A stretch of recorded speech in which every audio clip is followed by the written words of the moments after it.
Good afternoon, members. I call Committee of the Whole.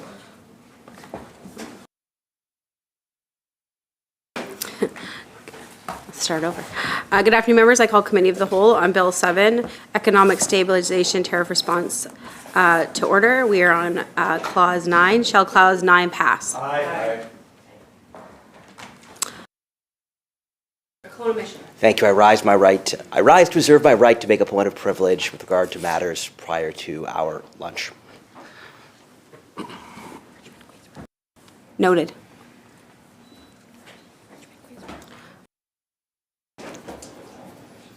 Prior to the break, we are talking about Clause 9 and its applicability to ministries and what guidelines are provided or were provided to ministries to address procurements and how they would go about giving procurement directives.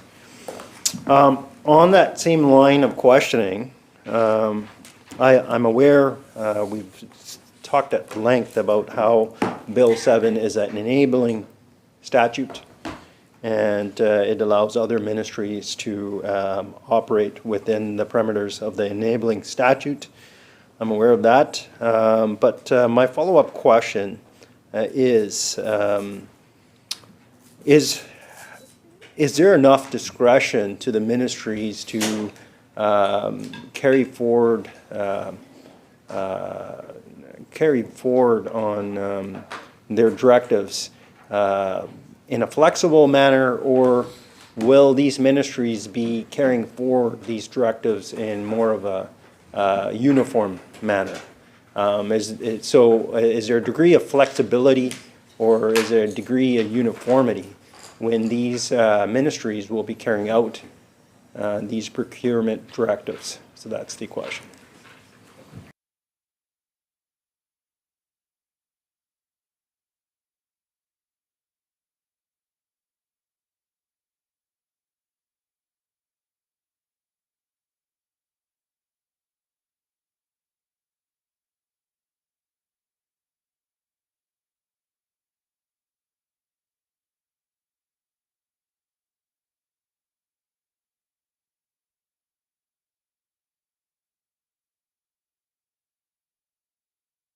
Attorney General. Thanks, Chair. So, any regulation made. So, first of all, it applies to the GREs. So, the GPEs, as the member, I think we've canvassed quite a bit. So, ministers have the ability to be flexible in how they issue directives or consistent, depending on the enabling statute gives that ability to do that. And then if we remember back from the previous clauses, the way it would be done is through an OIC. So Cabinet would also have the ability to weigh in before a procurement directive is issued. And so that would be a place to be able to understand how consistent or different or how flexible you want to be. Member from Richmond Queensborough. Just as a follow-up to the Attorney General's response, I thank the Attorney General for the response, and once again I thank the Attorney General staff for the assistance in providing information today. And so just a follow-up to that, there's a bit of a discussion here in terms of there might be a standard that is put forward by the OIC, and so like what would that look like? Are there certain guidelines that the OIC have in terms of instructing different ministers? How does that all look?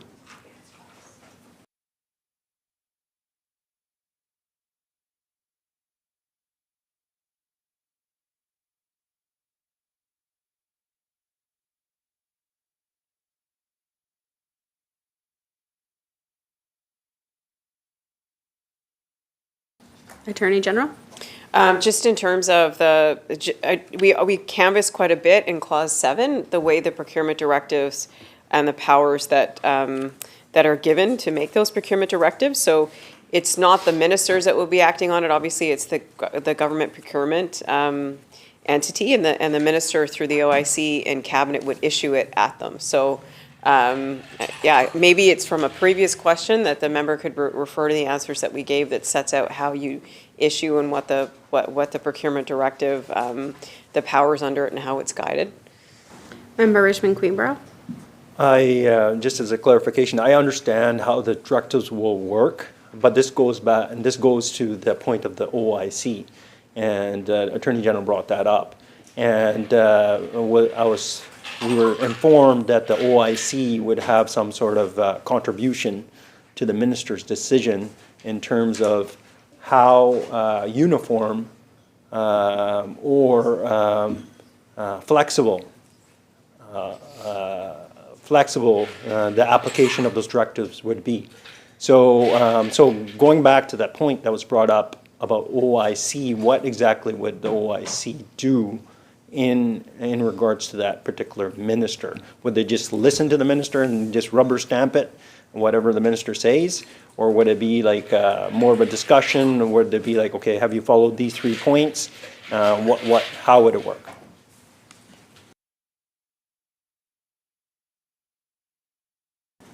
Attorney General? So I just would ask for the chair's guidance here. We're on clause 9. And so there's nothing in clause 9 that speaks about the powers or the discussion of the OIC. We in fact discussed that under clause 7 and quite extensively. And I believe if the member refers to the Hansard debate in that time, we talked a lot about how decisions would be made and what that would look like. I'd just like to remind the member to keep debate relevant to the clause. With all due respect, I'm not the one that brought up the OIC. It was brought with a response from the Attorney General. So when I ask a question to what was answered, I think it's highly relevant. And I probably see the viewers at home are probably thinking that's relevant because I didn't bring up the OIC in a response. It was provided to me, and it was provided to me in response to Clause 9. And I'm asking, I heard the word OIC, so it was provided an explanation to Clause 9. So I think it's fair to ask a question about OIC in regards to Clause 9 because it was provided in a response by the Attorney General to me that that's how that would work. Do you have a specific question? Yes, going back, I can rephrase, I can remind the chair what I said earlier. The question was, like, how would it work? Like, we're talking about Clause 9, and the word OIC was brought forward, and OIC would play a role in terms of Clause 9 when the minister would discuss the directive in regards to Clause 9. And so what would it be? Would it be rubber stamping what the minister is to do in terms of check and balance, or would there be a fair bit of discussion on that? Or would it be that, okay, there'd be a little bit of a process? So what does that look like? We're going back to Clause 9. And why we're going back to Clause 9, because I asked a question earlier and the answer was supplies, and there was discussion on OIC. And then I have a follow-up question to that. Attorney General?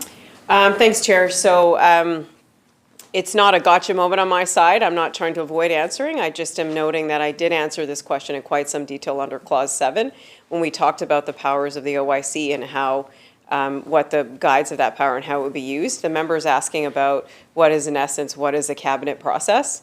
And the cabinet process is a minister would bring forward their recommendations for OIC to cabinet. There would obviously be a cabinet discussion, and then the cabinet would decide if they approve or don't approve, and all those are, of course, covered by cabinet confidentiality.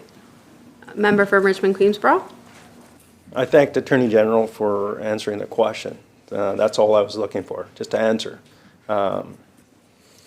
So my next question, we're talking about ministries and we're talking about ministers, and earlier part of the debate, we talked about earlier part of the debate and previous part of the bill, we talked about how different ministries had some say on this bill. And now we're talking about how particular ministries or ministers would get involved in terms of the directives. And we also discussed the regulatory framework for Clause 9 in terms of what sort of guidelines are there in terms of education to government procurement entities. And we also have now spoken about what sort of guidelines would there be for ministers and ministries. Now, so that all relates to this next question. And I know the Attorney General was not able to provide us any sort of information in terms of what reserves may be available, if there are indemnification claims under Clause 9. Right now, there are no reserves set. That's my understanding from government, from the response that we heard. And in terms of there hasn't really been some stringent regulatory guidelines put forward. That's my understanding. So I'd like to kind of understand that a little bit better. So a way to understand that better is by asking the next question that has not been asked yet. Can Attorney General advise which ministry, official, or working group initiated the drafting of Clause 9? And whether the policy direction came from the Attorney General's office or the Ministry of Finance or any other government department?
Attorney General?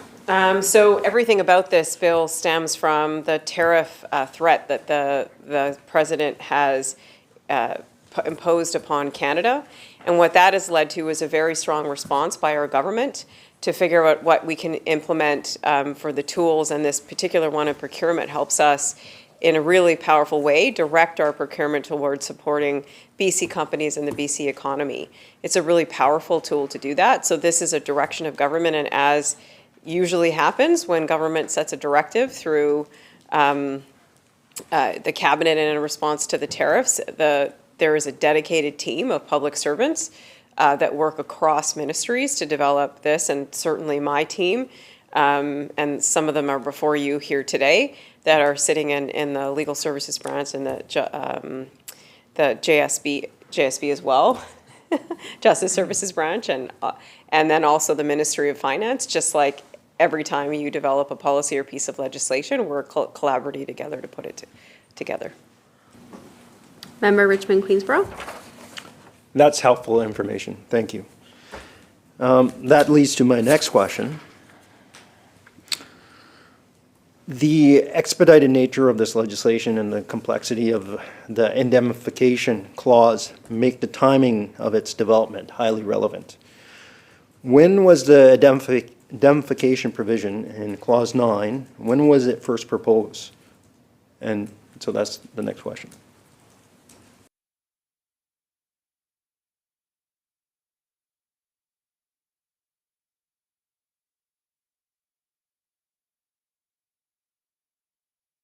Attorney General? It's not information even from the team that's before you that started the work that we could tell you a specific time or date where this particular provision was thought of or developed. What is before you is a bill that's a comprehensive bill in nature that is pulled together by many people's work, and particularly the lead that you see before you today in the House. So it's not a thing that we can provide with a specific day that this particular clause was developed or thought of. Member Richmond Queensborough? Okay. All right. So Clause 9 is designed to protect government procurement entities from legal costs or being overburdened by legal costs as a result of legal actions. And so, in relation to that, is my next question. What was the basis of including this? Did the government procurement entities or the potential government procurement entities specifically request for this applicable Clause 9 to be in Bill 7 in order for them to actually carry out their duties? Did they specifically request this or not?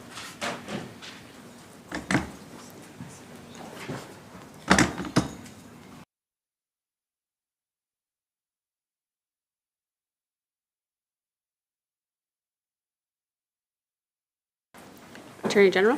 There was no specific request from the government procurement entities. What this was an acknowledgement on behalf of government that in this team approach where we're all aligning ourselves and working together, that these kind of provisions would help give the government procurement entities surety that if they are acting on a directive that we have issued, that we're all in it together. Shall Clause 9 pass? Aye. So ordered. Shall Clause 10 pass? Aye. Attorney General? Thank you, Chair. I just want to put on the record this amendment that I think everybody has before them for Clause 10. This is another amendment that came through discussions that we had with stakeholders to make sure that it brings clarity to delegation in this matter and discretion. So hopefully everybody will support it. Shall the amendment pass? Aye. So ordered. On Clause 10 as amended. Member from Prince George Mackenzie. Thank you, Madam Chair. So we now have Clause 10 as amended before us right now. I'm pleased to rejoin the debate this afternoon. So as amended, would like to get, I think with the amendments, the public will want a bit more clarification on what they means. Maybe I'll start off by giving the Attorney General just an opportunity to explain the bill or the clause as amended generally, maybe to start off our discussion right now.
Attorney General. Okay, so the essence of this, these powers in here are to allow for operational flexibility. So it sets out the power for a minister, or sorry, lieutenant governor and council, so cabinet to delegate a matter either to a minister, an employment, there's a list there as amended. And then it also talks about what the discretion and the ability to delegate are, so including establish terms and conditions, provide for exemptions. So in practice, what that would look like is, for example, in the rapidly moving ability for government procurement entities to implement or to essentially implement a procurement directive, it would allow, let's say, the cabinet to delegate a power to somebody in their ministry or another person to say, okay, for example, subsection D talks about exemptions. So if we're asking for entities to abide by certain procurement directives, but there's a viability question, like is it viable for this entity to do that? And there needs to be like an assessment about whether or not from this entity this is a viable thing they can do. Then in order to respond to kind of the rapidly unfolding nature of the tariff crisis and the trade war, there's an ability on the ground for somebody to have that power and ability through that delegation to do that kind of operational component of the directives. Member Prince George Mackenzie. Thank you, Madam Chair. Appreciate the overall intent of the clause. I think it is an important clause overall, consequential to Part 2 overall. So in discussing these general powers, but maybe just to clarify, speaking just to the amended language itself, to clarify, is this language changed as a result of requests from the Green Party, or is this from government who decided to amend the language? Attorney General. Yeah, so we had input in this very rapidly forming response and bill from many people. I believe this one, from memory, is that this was a suggestion from the Green Party. And the idea of that was to clarify, instead of delegate a matter to a person, to bring more clarity as to like what person is intended to. So there's a clear clarity in the legislation to make it clear about what that delegatory power, who it can go to. Member Prince George Mackenzie. Thank you, Madam Chair. So just as we're getting into those directives to a matter of a person, can the Attorney General confirm, can any of those be each of administrative, economic, or political in nature then?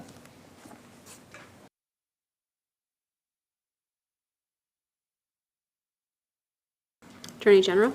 If we could get some clarity on the question as to what the member is talking about, that could be the categories he described. Member Prince George Mackenzie. So to use an administrative example, this could be directives for ministries in terms of how they operate, a directive kind of that would change the administration under the Public Service Act or something like that. Economic, this would be probably the examples we've talked about a little bit more intent on BC or Canada First policies or something like that. And political would be an example that would be more overly, I would say, an example that could be more partisan in nature. Could that be actually possible under these provisions? Is that part of it?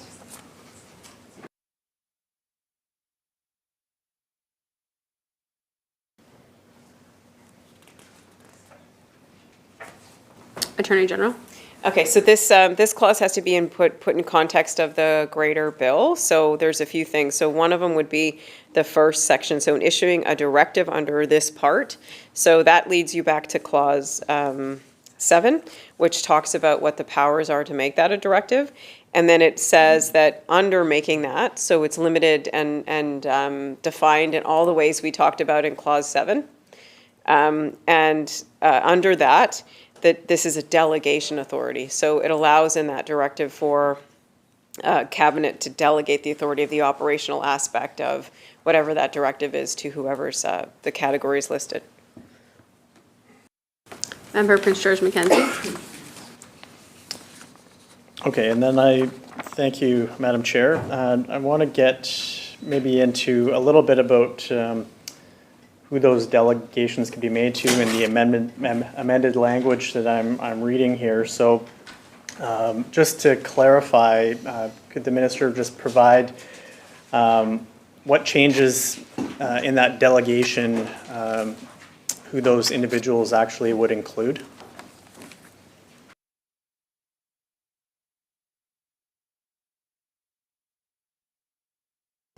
Attorney General.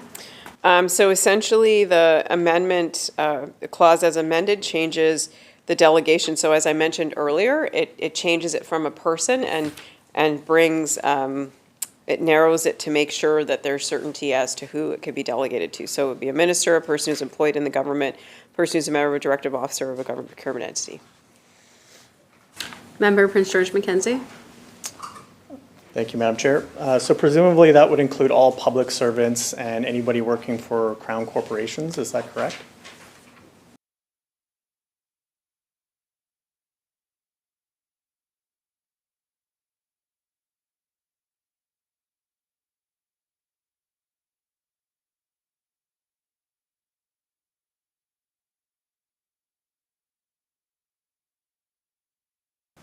Attorney General.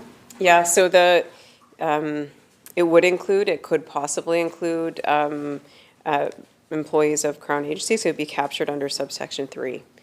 And the thought process behind that, obviously, just like any time you have these kind of delegation powers, which are included in many pieces of legislation, what you would do in practice is delegate that authority to the expert or the person with that role most appropriate to do the job. Member Prince George Mackenzie. This brought me just to an interesting thought into how this could be applied. I'm wondering if it could be applied to the Legislative Assembly. And the reason I'm asking is just MLAs a few weeks ago got purchasing and procurement guidelines, and this is meant for the entire Legislative Assembly, but also guidelines for MLAs. So I'm asking the question just on behalf of the, hopefully the Office of the Clerk as well, just to get clarity. But the guidelines that we received did say that the Legislative Assembly, I quote, "The Legislative Assembly is seeking to diversify its purchasing and procurement activities, which will include increased consideration of Canada First purchasing and procurement where appropriate. Legislative Assembly administration staff must consider the, and it goes on to sort of the options for procurement. But I'm wondering what this would mean for the Legislative Assembly if they would in fact be potentially covered under this or could be subject to procurement directives.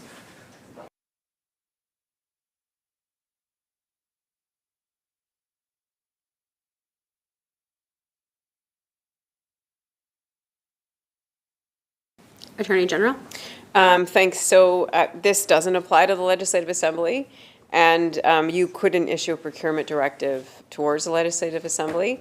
And the reason is in the definitions here, that when you say a person who's employed by government, that doesn't include the Legislative Assembly. And then, of course, subsection 3 is talking about procurement entities, which also doesn't include the Legislative Assembly. Member Prince George Mackenzie. Thank you, Madam Chair, and thank you for clarifying that on behalf of MLAs and LAMC and the Clerk's Office. I think that's helpful for them to note. Could it potentially be applied to private businesses or any foreign-owned entities operating in BC?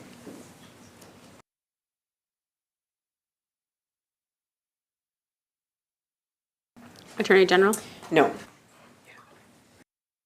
Member Prince George Mackenzie. Thank you, Madam Chair, and thank you for the clarification through the Chair to the Attorney General. Just in looking at Clause 10, subsection 1B, I'm wondering, will the discretion here conferred be subject to any written guidelines or transparency requirements?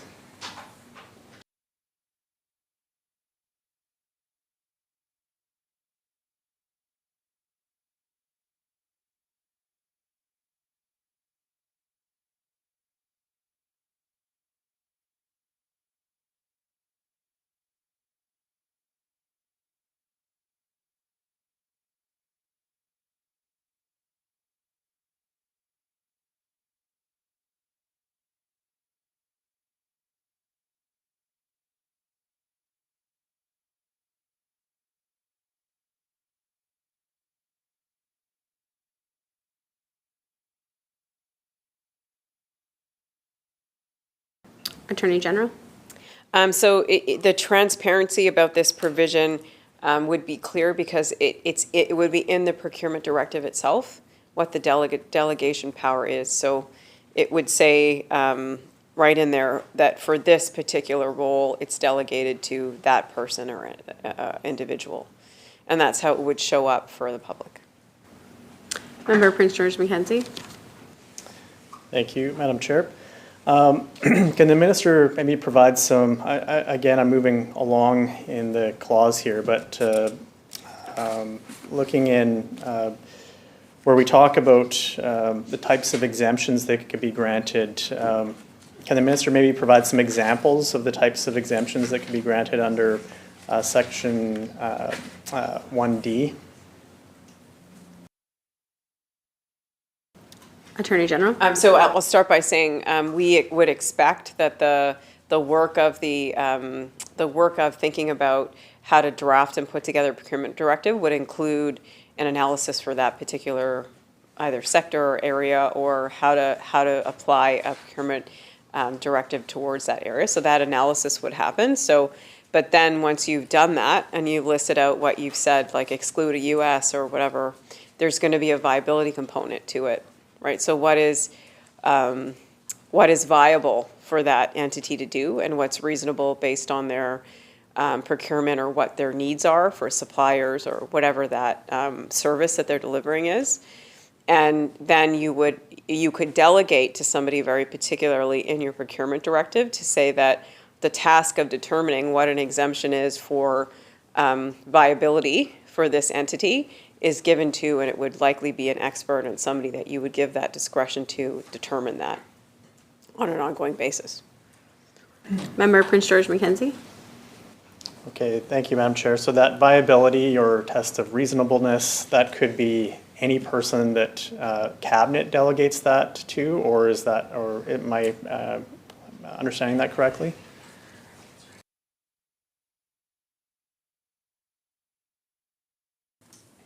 Yeah, so cabinet would do it, but again, it would be like very clear in the directive, right? The procurement directive, if there's a delegation of decision-making on any of the things listed here, it needs to be noted in the directive who that decision maker is. So then in effect, what might happen is you would have the government procurement entity saying, we were just talking of an example, like, we don't think this is a US supplier, so we think we're abiding by this directive by doing that. And then maybe that they could go to that, the decisions that have to happen on that kind of rapid basis. The delegated responsibility authority gives the ability of somebody to be in contact and communication with that procurement entity to determine those kind of things, or to help work with them to determine it. And that's kind of how it might show up in practice.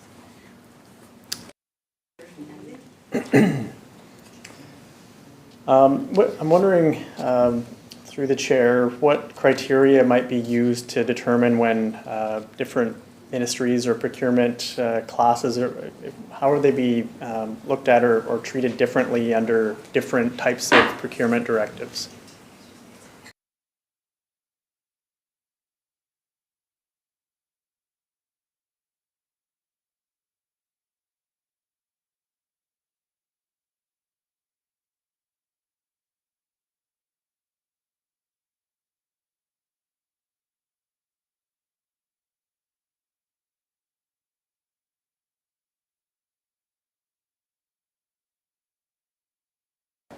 Attorney General. So At this stage, again, it goes back to this being an enabling piece of legislation. So we would expect the ministers and cabinet to seize themselves of questions about what could be included as a class of procurement entities or goods and services.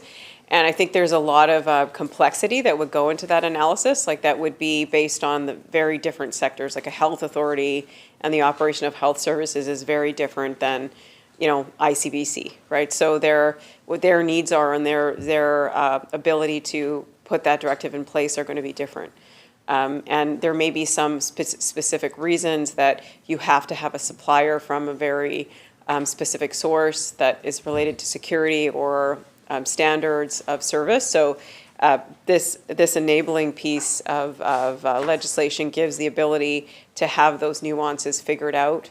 So we're seizing the opportunity to support BC businesses, support the local economy, and also making sure that that the services and all the necessary things that we need to, sometimes through procurement are being met.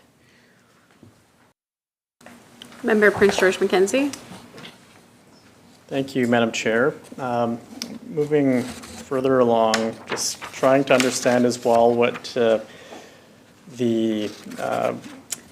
I'm wondering why retroactivity to February 1st, 2025 might actually be necessary.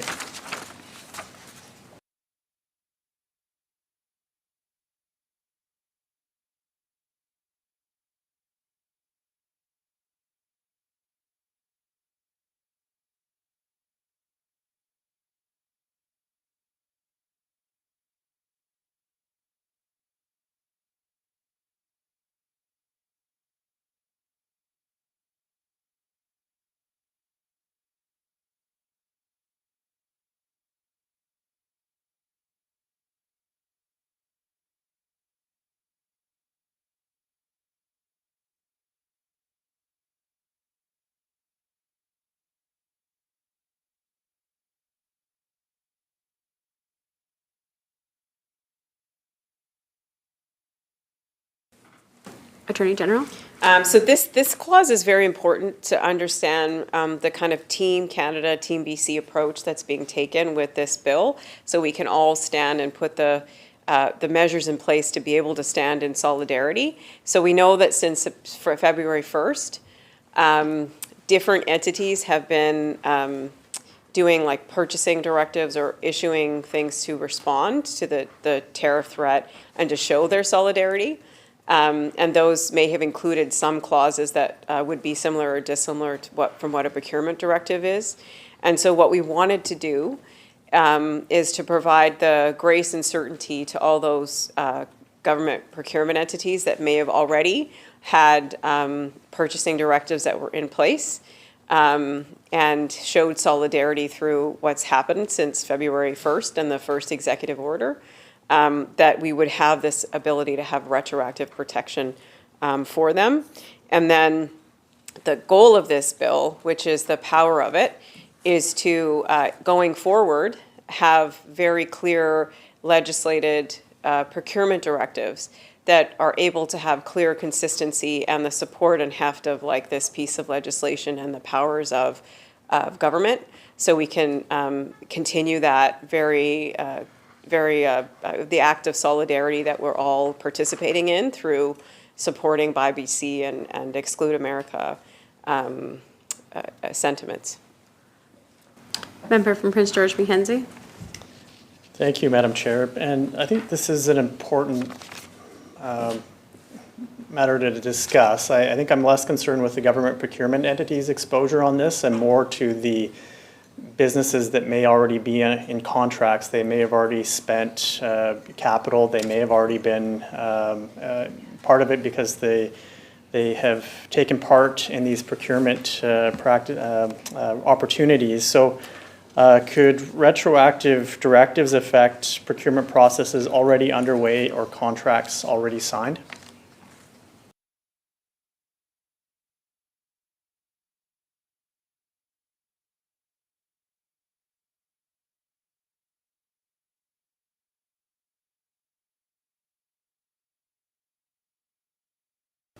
Attorney General. Yeah, so the key part of this provision is the may be.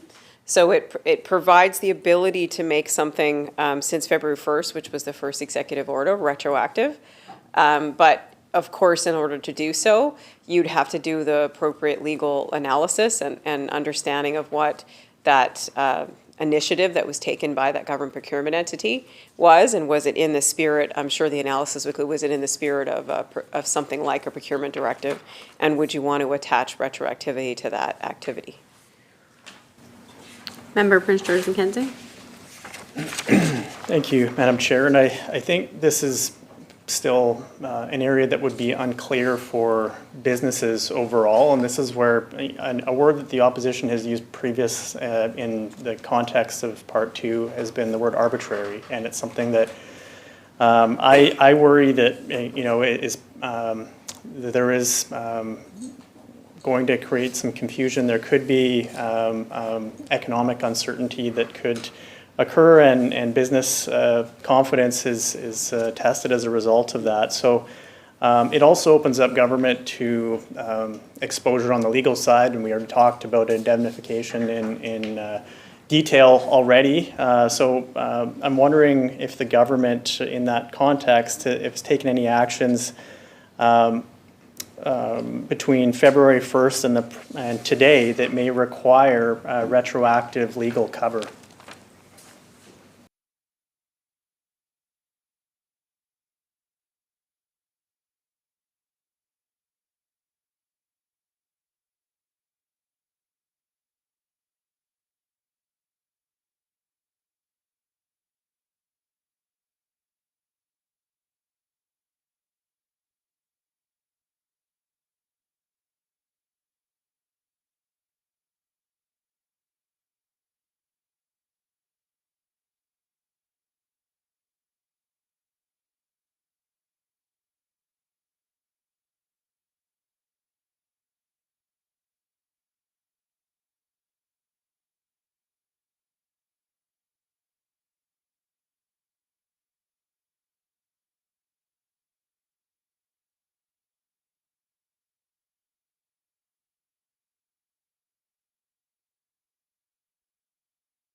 Attorney General?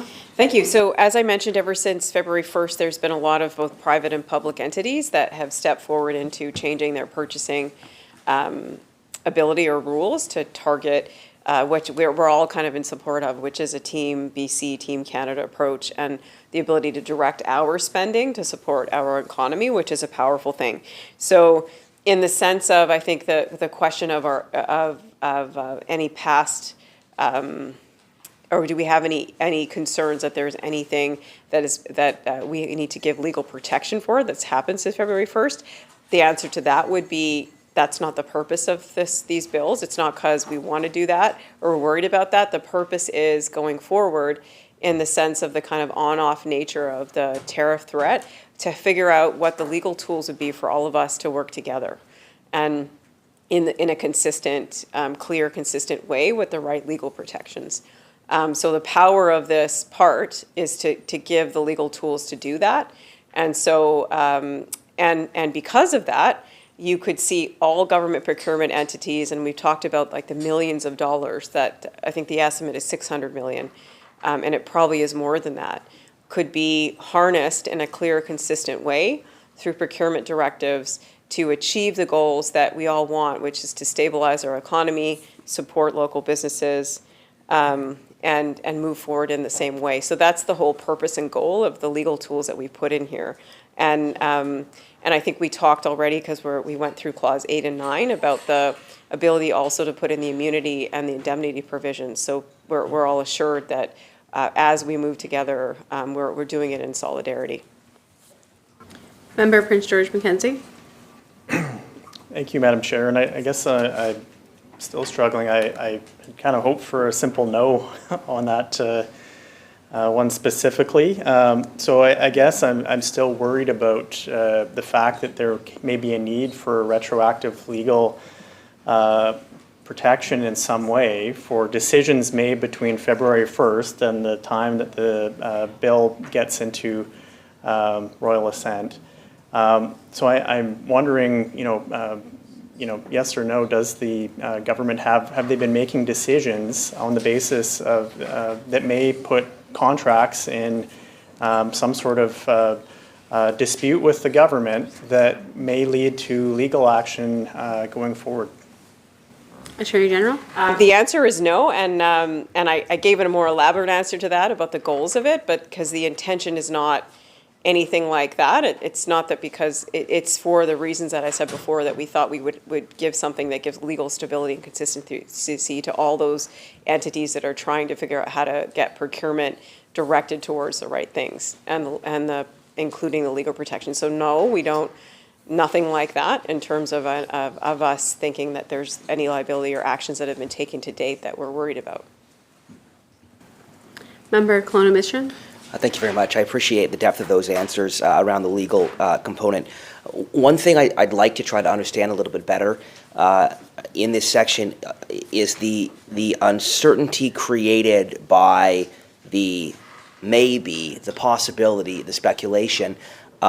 If you are a procurement entity, or if you are, for example, an entity from whom goods or services have been procured by a procurement entity, since February 1st, or since having seen this bill and seen this language, you may well have found yourself uncertain or speculating as to possible directions that could be forthcoming.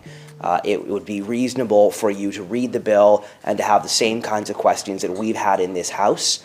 And the thing about that is that the consequences of that are not just legal, and they're not necessarily wholly mitigated by the legal protections outlined.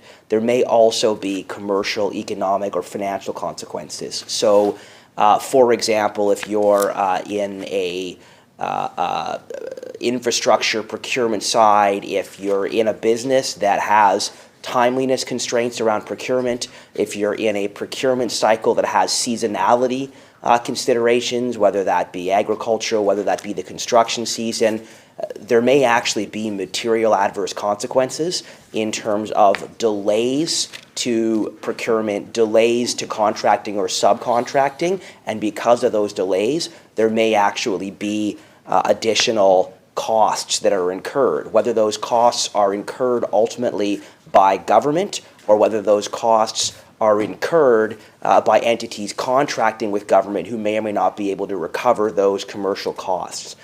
Can the Attorney General speak a little bit to how government has thought through the consequences of those kinds of situations and mitigated them?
Attorney General?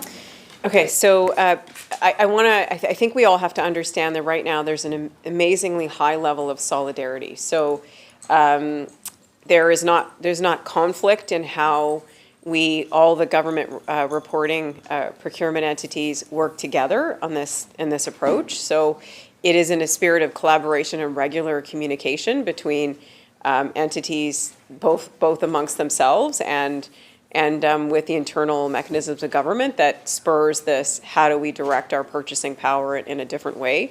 So in that context, this part provides the certainty, because what would happen was it would be stated in the OIC clearly and consistently what the procurement powers are and what the decision-making delegations are. So that would create that certainty. And then with respect to the retroactive clause, there's a few things that I would want to say about that. So the reason for the maybe, which the member was referring to, is because at this point with, or when decisions are made, we don't know throughout all the government reporting entities, procurement entities, what the processes that they have put in place to direct their purchasing. So they're all sophisticated and have their own legal counsel. So I'm sure that they would be, if they are any even in place, that they would likely be maybe similar or in line with some kind of procurement directive that's put in place here, but we don't know that, right? So there would need to be an analysis that was done, because retroactivity is quite an extraordinary thing to do, to say that we're operating in such a team approach and we're going to work together on this, that if you have done something since February 1st in response to supporting the economy and all the things, then we're going to figure out a way to work together. So the other thing that I'll note about that provision is the June 30th, 2025 timeline that's put in there. So that creates a level of timelines around where that you could issue a retroactive part of this directive. So it's limited in its time scope. And that is to make sure that we can do that if necessary, but it's not a power that is forever. So that limits a lot of uncertainty, but also the ability of government to understand what its liability and what the timelines are. So it gives like this grace period around this crazy time period we're in for companies. There would be never a use of a procurement directive that would be there to breach an existing contract. So anything that's underway, or obviously we talked about that at length, like we know that government procurement entities have legal duties under contracts and may have procurement processes that are underway, and the laws of the province related to that are obviously in place. But it still gives a powerful way for all of us to work together to direct our attention to protecting the economy. Member from Kelowna Mission. Thank you. I appreciate the thoughtful answer, and I certainly respect where the Attorney General is coming from in terms of the language around solidarity and around government entities working together. The challenge is that the market is not a government entity, right? So there are a lot of different contracts and subcontracts and commercial transactions that will be affected if a retroactive policy is brought into place, or even if a retroactive policy is contemplated. So I don't disagree with the Attorney General's statements around the attempt to coordinate across government-driven procurement entities, but I think it would be hubris to suggest that there is going to be that level of coordination across a vast and complex market of private actors in a commercial marketplace. And I'd say that although there may be solidarity and the desire for people to come together in this time of threat, people and companies also still have commercial interests. They still have a need to operate, and they still are affected if there are material changes to the conditions under which they are selling goods or selling services, some of which could be spot priced versus being long-term contracts, some of which could be norms around contracts or norms around markets, which may not necessarily be reflected explicitly in contracts. So my point being that retroactive changes, or even thinking about retroactive changes, has the potential to trigger significant knock-on effects within a complex, multi-layered, disaggregated marketplace for procurement of any number of different goods or services. And that really is the gist of where I'm trying to go with this. I'm trying to understand what, if any, efforts have been made to try to stabilize those markets or to try to communicate clarity.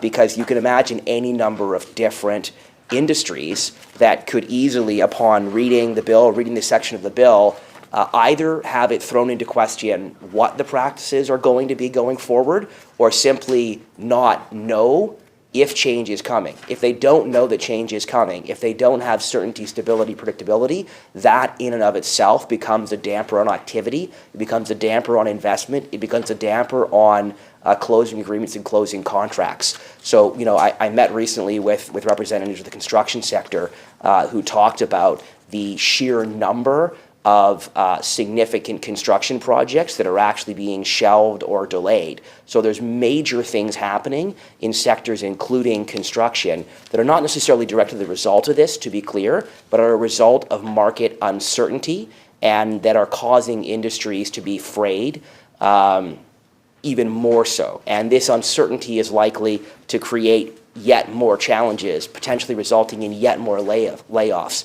potentially resulting in the opposite consequences of what we're trying to achieve. So could the Attorney General just expand a little bit on what efforts have been made through the processes of consultation and communication to make sure we're mitigating that kind of uncertainty in the marketplace and trying to reduce the unintended consequences of the uncertainty created by this section of the bill?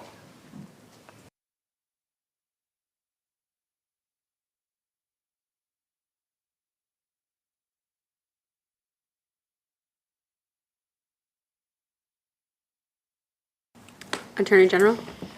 So the whole goal of this power is to actually contradict the things that the member talked about as happening on the ground. There's a lot of companies out there that are worried.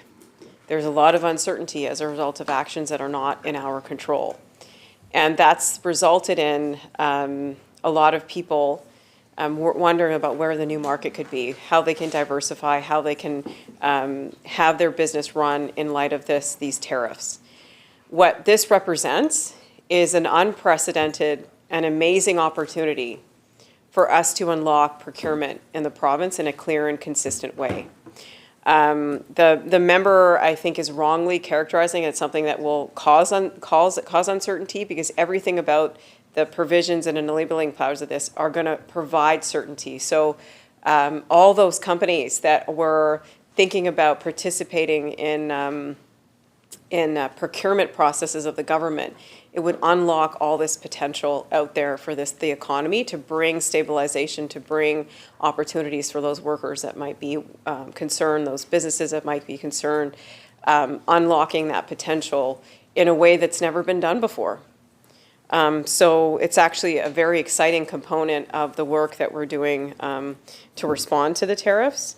And the level of certainty that comes from having a procurement directive. Just to note also, and I think is a really important point, the retroactivity just provides retroactive protections like the immunity and indemnity. It doesn't. So in that sense, the certainty of having those purchasing directives that government procurement entity out there is already out there. So the companies have already seen whatever that government procurement entity take certain actions that they've communicated publicly about their procurement. So actually it could provide greater certainty for us not to say, look, we're coming in and we're saying you must do it this way, or we're going to disrupt what you've already done. We're going to have a cooperative response to that, to say that, look, you've tried to you've done this with your purchasing directives, and now we have an ability through a procurement directive to issue something that's clear and consistent, that applies in different ways to different sectors, that has that ability to bring any immunity protections that are in there. And the retroactivity, like I mentioned, gives that grace period to understand the disruption that's happened since February 1st. Member from Kelowna Mission. Thank you. I appreciate the thoughtful answer. I think that the Attorney General opened with a statement that the intent of the section was what she described. I think it's important we delineate between intent and effect. And I think we can acknowledge that the intent may well be exactly what the Attorney General has described, but the effect may actually be contributing to uncertainty, which is where I think it's important that we recognize a top-down directive from government does not necessarily create stability in a marketplace. There are very reasonable concerns around effects, intentional or unintentional, coming from this. There is a lack of confidence and stability in the business community. I would, if the effect was equivalent to the intent, then we would probably not see record low business confidence in the province. But we do have record low business confidence. We do have numerous different signs of economic withdrawal that, generally speaking, are beta correlated with a loss of economic confidence or uncertainty. So I'm not trying to denigrate for a second the desired intent of creating stability, but it is transparently evident from various different stakeholder engagement conversations that this bill and this section of this bill, included in that, have created uncertainty. Because if individuals contracting in a marketplace don't know what to expect, don't know what could change, and are of the belief that it might well be retroactive, then that creates a reason not to invest. It creates a reason not to act. It creates a reason to delay. And that kind of delay, thinking, for example, about delay on a construction project, the Attorney General, I'm sure, is familiar with the seasonality of construction. Short delays could have knock-on effects, pushing phases of construction out of viable construction seasons. There are all manner of different effects that can happen there.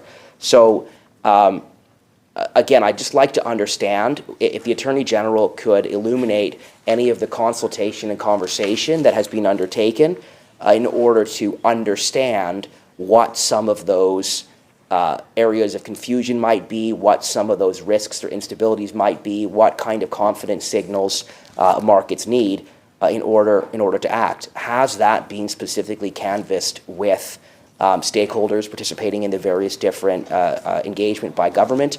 And how has it been communicated not only to leaders in the business, labor, Indigenous, and other communities, but also to individual participants in marketplaces that might very well be subcontractors in government procurement who cannot reasonably be expected to develop an instant expertise in the bill or in changing procurement processes? How are we making sure that individual small businesses, individual decision makers have a clear understanding of the implications of this section of the bill?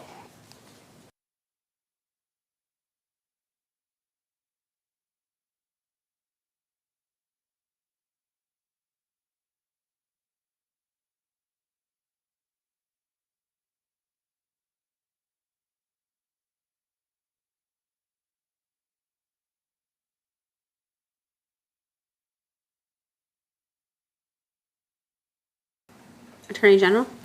So I found it interesting in the description of the uncertainty that the member described in the economy. He didn't mention the orange man that's creating all the uncertainty in our economy. And then that's the reason that businesses and companies and everybody are feeling the instability and the security. And actually, this provision, in its effect, provides that stability. It's an economic stabilization bill. And I'll just go back to the reason for the actually quite extraordinary provision here that's about retroactivity. So what we're saying is if a government procurement entity out there has already issued purchase directives that are in response to the tariffs, and that means that the companies that the member described on that may bid on it, or the workers or whatever that might have been involved or changed their practice as a result of that purchasing entity or purchasing directive that entity has issued, that we would give that certainty to everybody. So it's a stabilizing thing in effect. It provides that certainty that we could retroactively cover that purchasing directive as a procurement directive under the powers of this bill. So it in effect will do the exact opposite of what the member describes and create that ability for people to understand in this ever-changing time when entities have responded in the way they have, that we as a government are helping to wrap ourselves around that and provide that certainty and stability for the marketplace. Again, if this is an enabling statute, so what would happen if it was enforced is that when you issued a procurement directive and ministers considered the entity or the sector that they're applying that procurement directive for, there would be an opportunity to consider any impacts, and we talked about viability or with suppliers and all those things that might come into account with that particular sector or area or entity, and design it in a way that accommodates for that, and still unlocking the amazing potential of procurement in the province. Member from Kelowna Mission. Thank you very much. At the outset, I would specify, we're not debating whether or not instability has been caused by the actions of the American president. This isn't question period. What we're trying to focus on is the substance and effect, intended or unintended, of sections and subsections of the bill. So I won't recite political grandiosities in trying to address specifics here. So just to go back to the prior question that unfortunately wasn't answered, could the Attorney General just please illuminate in a little bit more depth what efforts have been made to consult with and to communicate with both leaders and institutional groups within the business, labor, and other communities around the potential effects of this retroactivity, and in particular, what efforts have been made to ensure that clarity around the intent and effect of this subsection has actually been communicated, again, not just to the top level, business, Indigenous, labor, and other leaders that are so privileged as to sit around a table, but actually communicating down the line to individual companies that are trying to understand what the implications of this are and could be, because those are the individuals or companies that we're trying to stabilize for. And if they're confused about this, and there is confusion about this in the marketplace, then it appears there's been a lack of communication. So I just really want to understand, how has that been communicated, if at all? Attorney General. So we've been able to very extensively talk about the consultation process for the entire bill. I believe that was clause 1.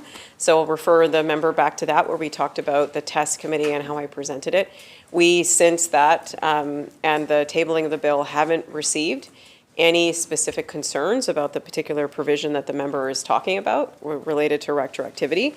And then again, if there are particular directives that are issued, as it's an enabling statute, so a particular directive would have to be issued from cabinet, there is an opportunity for that government procurement entity and all the areas around there to understand, as the member is describing, like what the particular impacts or stakeholders would need to be engaged for when that procurement directive is issued. Member from Kelowna Mission. Thank you. I don't dispute the Attorney General's characterization that at such time as there is a directive, there will need to be those explanations provided. But what I want to point out is that it doesn't matter if a directive has been issued when it comes to creating those questions, creating that uncertainty. What matters is whether there is the perception, the concern, the justified true belief that there could be changes forthcoming.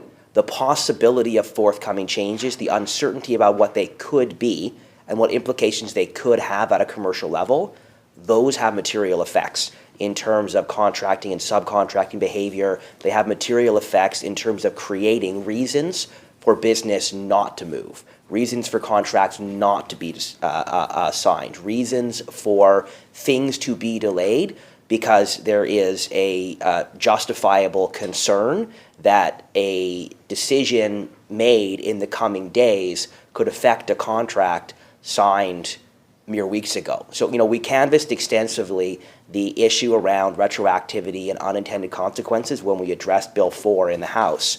And there was a disinterest in addressing those consequences from government. But I do think it's really, really, really important for us to understand that the consequences around change, the consequences around uncertainty, the consequences around not knowing what is coming, those are really real consequences. And they're particularly real for individual small businesses who are at the bottom of a pyramid of contracting and subcontracting, where they don't have access to government. They aren't at the top of industry associations, they aren't in the test meetings. So out there in the province, there are countless different small businesses who, if they know anything about this bill, maybe know that there's this possibility of retroactivity.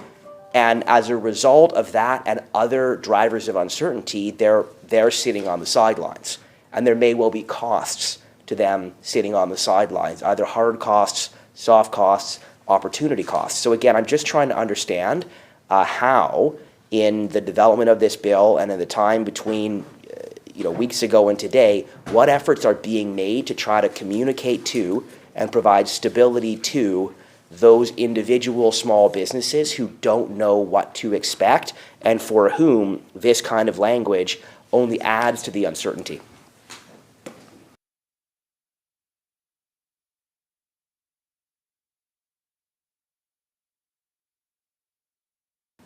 Attorney General?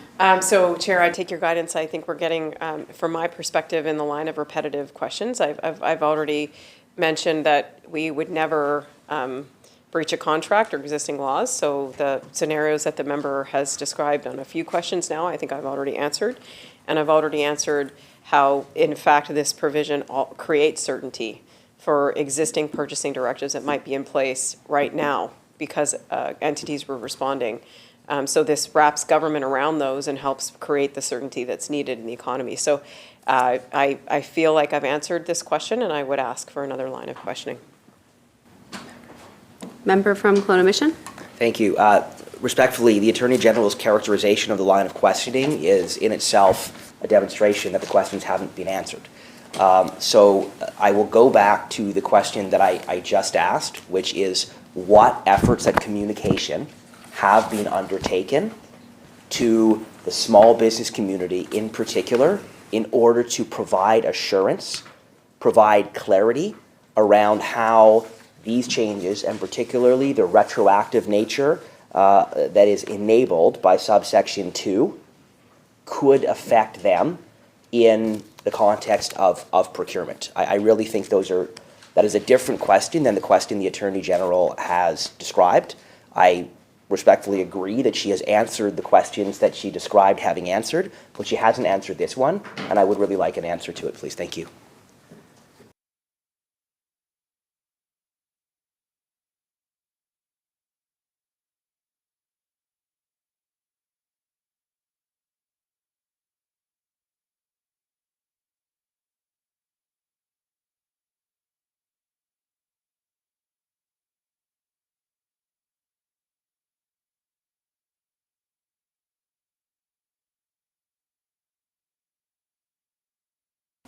Attorney General? Thanks. We respond to every correspondence that's come in to government since this bill has been tabled. Chair, I have answered that we have never received a concern by any small business, big business, any business about this subsection, and I've described the certainty that's provided. And I described the consultation that's happened and the opportunities that would be in the future if there's a procurement directive. So I ask for your guidance on the line of questioning. Although the member may not be fully satisfied with the minister's response, the minister has advised that the question has been answered. Member from Kelowna Mission. Thank you. I respectfully submit the question has not been answered, and I would respectfully submit that there is a pattern of saying we consulted, but not actually have consulted. We saw it with Bill 4. We are still hearing from small businesses, from industry associations, and from others who had very real material and substantive concerns with aspects of Bill 4, and yet ministers of this government stood in the House repeatedly and insisted that there had been vast amounts of consultation, when in fact they had consulted with 4 business organizations, and much of the consultation had happened years earlier, and substantial concerns were raised. So it strikes me that there is a bit of a blind eye being turned to concerns being raised. If we as the opposition are hearing these kinds of questions and concerns and government doesn't think they exist, that really concerns me. So I would ask just one more time for the Attorney General to please describe the proactive communication undertaken to the small business community writ large in order to make sure that individual small businesses with the potential to be affected by directives, including retroactive directives, have a clear understanding of what is and is not on the table. Because, again, I reiterate that even in the absence of directives being issued, even in the absence of contracts being breached, there is an effect on the marketplace, on individual small businesses who are making or not making or delaying or deferring or changing decisions in a time of uncertainty. And yes, they are responding to the uncertainty created by the broader geoeconomic, geopolitical situation we're dealing with, but they're also responding to the uncertainty created by government itself. So I'm asking in very good faith, with the desire to understand what effort has been made to communicate to those small businesses. And if the answer is none, just say none. Member, please move on to a new line of questioning. Thank you. An answer to that question. I've asked it 4 times now and I haven't received an answer.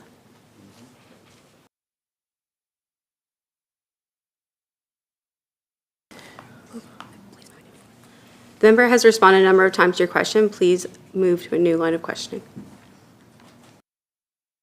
I respectfully submit that the Attorney General has not responded to the question whatsoever, but no point asking it for 5 or 6 times. So let's move on.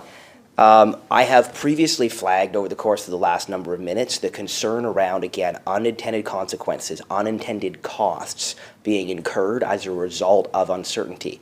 And what I do see in the bill and what we have canvassed at length is matters around indemnification for legal proceedings.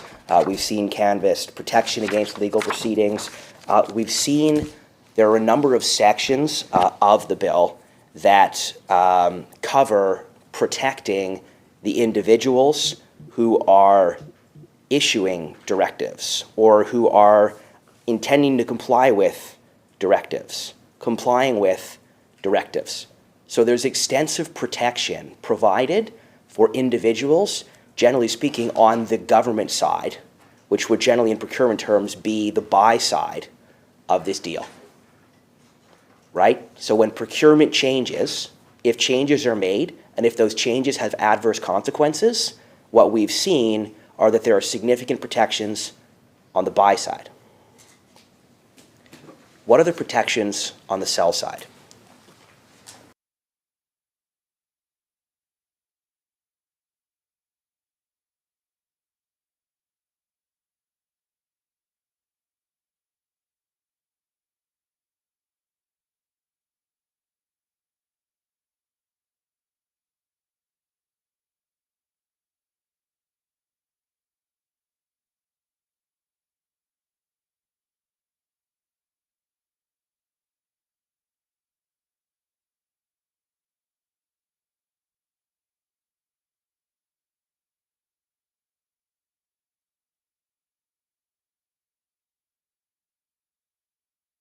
Attorney General? So I again repeat that nothing in this procurement directive or the operations of government is intended to have any or will have any procurement entity breach a contract. So in that sense, I think that members' line of questioning is related to that, and I've answered that before a few times. So what I will say is from the seller's perspective, what this does do is open up opportunities that didn't exist before. Opportunities that I've heard from a lot of business owners and people that run small businesses from across this province that they're excited about. They're excited about it. What could government spending do to be redirected into our economy? So as a seller that's looking for a new market because of the harm that's been done by the tariffs or the trade war that we're under, this is an opportunity. These procurement directives and our ability to direct procurement is an opportunity. So, and I think the member mischaracterized what the protections, legal protections are that are in place, and we've canvassed it a lot before, but it's not immunity for procurement directives. It's a way to shift liability away from government procurement entities to government in the event that they're directing their procurement in a way that aligns with what we've asked them to do. Member Clone-Mission? Thank you. I'm confused how the Attorney General is confused. I literally read off the headings of the sections in describing those particular sections, so I don't really understand how the Attorney General thinks I'm recharacterizing things by reading the section titles. I recognize that, yes, there are opportunities that come from this. I think we all recognize that. I would point out that, one of those opportunities is procurement for BC-based distillers who are waiting 2 months later after direction or after promises made by this government to get BC craft spirits onto shelves, but they still don't actually have workable direction to do so.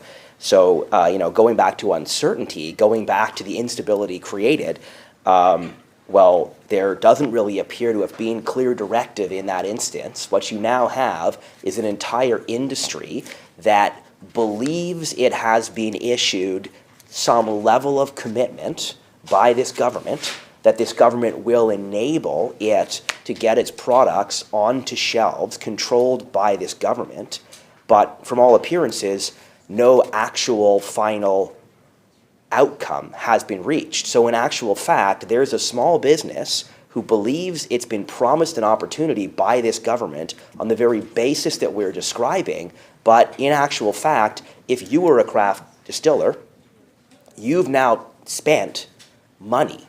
You've incurred opportunity cost. You analyzed commercial options. You might have produced product on the expectation that a procurement decision made by government was going to enable you to have the exact kind of opportunity that the Attorney General is describing. And yet that opportunity actually hasn't been forthcoming. And the lack of clear communication from government, the lack of clarity around direction, the lack of certainty around whether, for example, changes to the underlying ad valorem tax rate might change, you don't know. And that has costs for you. So my point is that we've canvassed significant portions of this bill that provide cover and that shift liability to the folks making or executing procurement decisions, to the buy side of the deal. What we haven't dealt with at all, and what I'm trying to get an understanding of, particularly given the issues that I've flagged over the last 20 minutes or however long it's been, is what are the protections for participants who are on the sell side of government procurement for whom these changing or potentially changing conditions have adverse commercial consequences? Is there any cushion provided? Is there any reassurance provided that individuals or companies that are on the sell side of changing government procurement policies who are going to have adverse commercial consequences, is anything being done to cushion that blow, or is the assumption that the way that that will be addressed ends up being through litigation, and that's why we've got these protections? But the point is, regardless of intent, there will be good British Columbian companies that are the folks we actually want to create opportunity for, who have the potential of being adversely affected by decisions made retroactively or not. So what are the protections, if any, for those individual small businesses who are on the sell side of these procurement directives?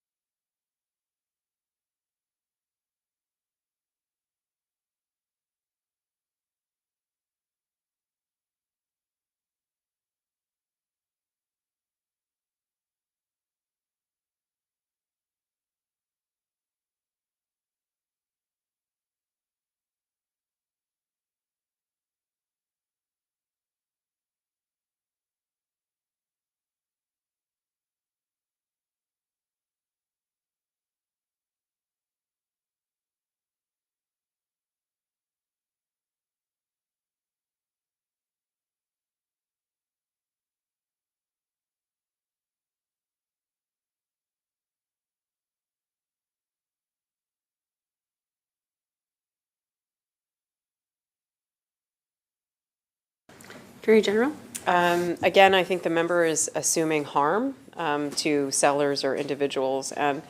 And I've described many ways in which the procurement directives and the powers in this bill that are enabling us to unlock procurement and actually provide opportunities for BC companies when you're saying exclude America from your procurement. So there are, in a go-forward basis, and again, there will be no intention to breach contracts or break rules where there are existing things in place. I've said that, I think might be my 5th time. So going forward, under a procurement directive, it actually provides an amazing level of opportunity for companies to bid on things, to be part of a procurement process in a way that they've never experienced before. So I think we all should be excited about that potential. And I just would say that, again, the way that this is designed is to help our government procurement entities unlock that potential through these procurement directives in a way that I talked about extensively, the process and the ability to make sure there's viability and reasonability provisions in there. So when they are enacting procurement directives, they are honoring their legal obligations, which is the law of the land, that they're abiding by a fair procurement process, which is the law of the land, but they're directing it in a way that unlocks the economic potential that we would like to see, and that we're all working together to do that. Very much. I think I understand the logic under which the Attorney General is operating, and I don't disrespect the logic, but I do think that it's problematic to make the claim that I am assuming harm. I'm not assuming harm. I'm assuming that there is tremendous opportunity in the use of our procurement processes to benefit BC companies. I think we all share that objective. I'm not assuming harm. What I'm trying to do is understand the potential of harm and understand whether that potential has been mitigated.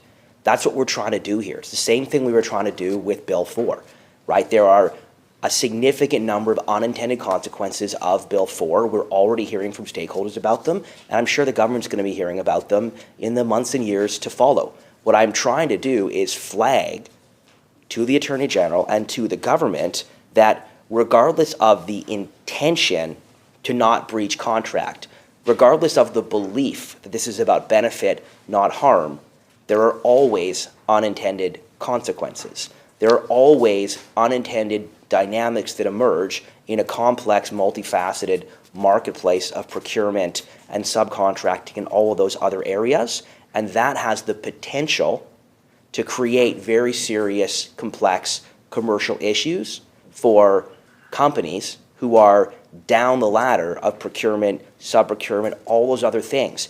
Even if there is not a breach of contract, a change in procurement behavior, a change in procurement timeline, a 2-month delay in taking an RFP to market, or in closing a deal, or in signing off on a purchase order has very material consequences, potentially very material adverse consequences for individual companies.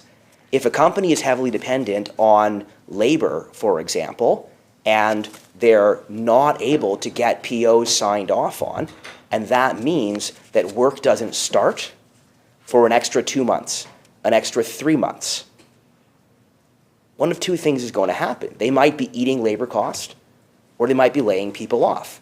There are serious consequences for small businesses and for people, and what I'm hearing, rather than an effort to try to understand what those consequences might be, rather than an effort to communicate with companies around those consequences, rather than an effort to acknowledge the potential commercial harm and the impact to people or jobs, impacts and consequences that are unintended, that I know are not the intention of this bill, that I know are not the desire of the Attorney General or of the government. But rather than hearing that those issues could exist, what I'm having instead is the Attorney General telling me that I'm assuming harm.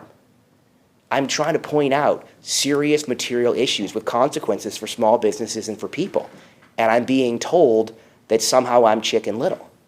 So I really would love to hear the Attorney General articulate to some extent that government understands these unintended consequences, is making an effort to mitigate them, and is communicating with the individual small businesses and people that have the potential to be impacted by these changes. We all know there's uncertainty that's being created at a geopolitical level. We know that. But why are we not making maximum efforts to mitigate further uncertainty created by legislation that's supposed to be about stabilizing the economy?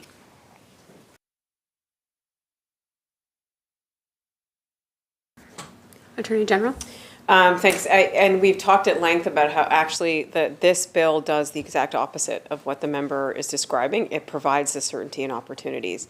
If the member is characterizing companies that may be harmed by the procurement process, they are characterizing American companies. And that's actually the goal of the procurement directives, is to open up opportunities for BC businesses and BC markets and Canadian markets. So that would be the intention and directive. I've spoken at length already about all the processes in place to take into account viability, existing procurement processes so they're not harmed, to make sure that contracts are respected, to make sure that the government procurement entities have a risk assessment and analysis in place, or the minister makes sure that that happens before a procurement directive is issued, and that there would be conversations about impacts and how they can mitigate if there's suppliers or in progress things that are unviable to change. We've talked about all those safeguards and all that ability and this enabling piece of legislation to do that analysis. And so what is left is the potential to unlock the amazing opportunity of procurement for BC businesses. I understand that at a political level, the Attorney General wants to believe it is only American companies that are affected. I understand the intent. I don't dispute the intent. I understand exactly where the Attorney General is coming from, or I hope that I do. What I'm, again, trying to canvass, particularly around changes, particularly around the prospect of retroactivity, is that, for example, unless the Attorney General can state unequivocally that no procurement process, no purchase order, no process has been delayed because of the implementation of policies, and I highly doubt that is true. If processes are delayed that might otherwise have been processes of procurement that a British Columbian Canadian company would be selling into, when a process is delayed, when a purchase order is delayed, when the completion of a procurement transaction is delayed with a British Columbian company, a Canadian company, as a result of these changes, well, when procurement is delayed, that means that there very well might be financing costs on goods and equipment. It means there might be labor costs. It means there might be materials costs. It means there might be hard costs and soft costs of delay. A procurement process, the issuance of a purchase order, any of these things being delayed by weeks, by months, those all have material adverse commercial consequences for the small businesses that are part of the procurement. It doesn't matter what the intention is. What matters is that there is delay and that there are adverse commercial consequences, and that there doesn't appear in this instance to be a desire to communicate with those small businesses in order to articulate what the changes could be. And there doesn't, while there is material protection on the buy side around changes to procurement, there doesn't appear to be any protection around the sell side of procurement. So in the absence of any mitigation measures to avoid those adverse consequences, those negative commercial consequences, which are not intended, but which may occur, is there risk of litigation that could have costs to government because of those things? Is there risk? Is there reputational risk? Is there risk around reducing the number of bidders on procurement because of slow processes, slow purchase orders, slow timelines?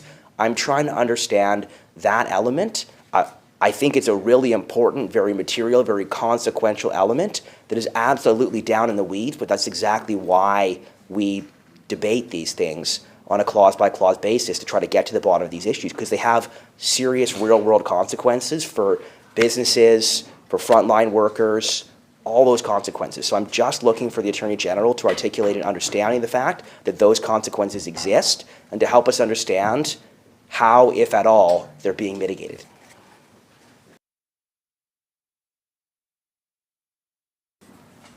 Attorney General?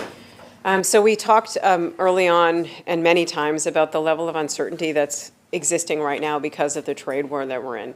The tools of this bill are to provide certainty. So we talked also about how government procurement entities may on their own accord have issued purchasing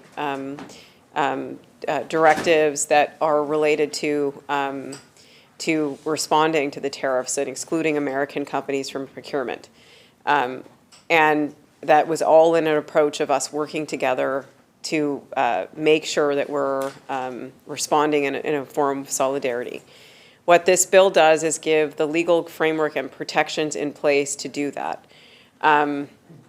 There are, and we talked at length about all the ways in which we would design a procurement directive and take into account a procurement directive's impact on a different sector. So I think that is in response to what the member, and if he has a specific example, that would be helpful, but in response to the member's concerns about how it might roll out, this actually provides the certainty about what the procurement directive would be in a clear way that's publicly available to people, that sets it out clearly for all government procurement entities in a consistent way, that would do, in fact, the exact opposite of increasing uncertainty. It would actually do what we need it to do for all government procurement entities out there. So in the context of delays in procurement or things like that, if there's a specific example that he can provide me where there's been a purchasing directive or something that has resulted in that, it may be helpful. But the goal that we are doing with this retroactive provision, and again, is about providing that protection and certainty for actors that are out there trying to respond to the tariffs in their own way.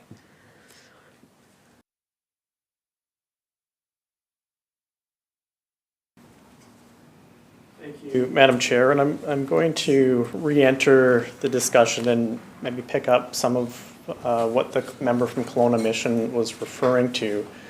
I can appreciate the Attorney General wanting to seek some examples of whatnot, but there are American companies that employ thousands of British Columbians as well. So, there could be situations, government has procurement contracts with many American companies for many reasons, Microsoft, or we even used the example at the very beginning of the debate of this part of the bill of Starlink having a relationship with Rogers, for example. These are examples where uncertainty and risks could, in fact, occur. So I'm wondering if maybe the Attorney General would want to follow up based on some of those examples that we've already discussed in the context of this discussion, but earlier on back in Clause 7.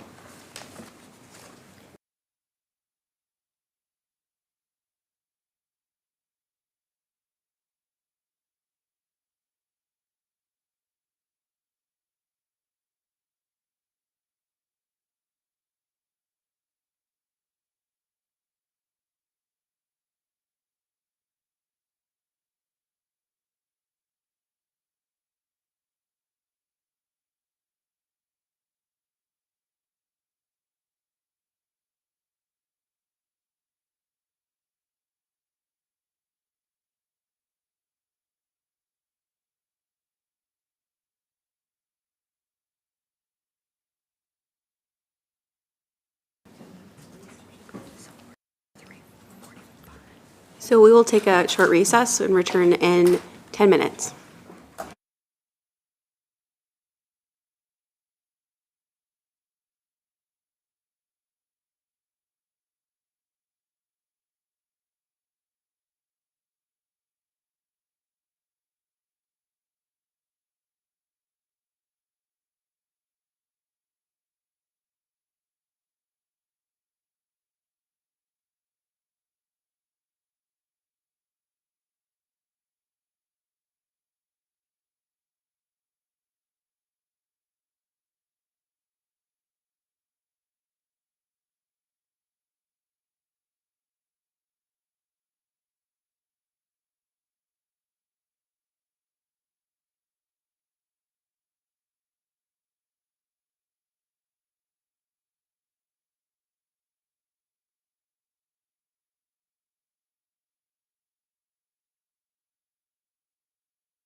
I'd like to call the committee back to order.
Recognizing the Attorney General. Thank you. Welcome, Chair. Thank you, Bonnie. So we left off with a question about, I think, American companies that operate in Canada and Canadian subsidiaries. So it's a real good opportunity for me to make it very clear that existing purchasing directives that have been in response to the tariffs and ones under the procurement directive here, that there is a very clear line between something that could be an American company and one that is an American company but operating a Canadian subsidiary here in BC.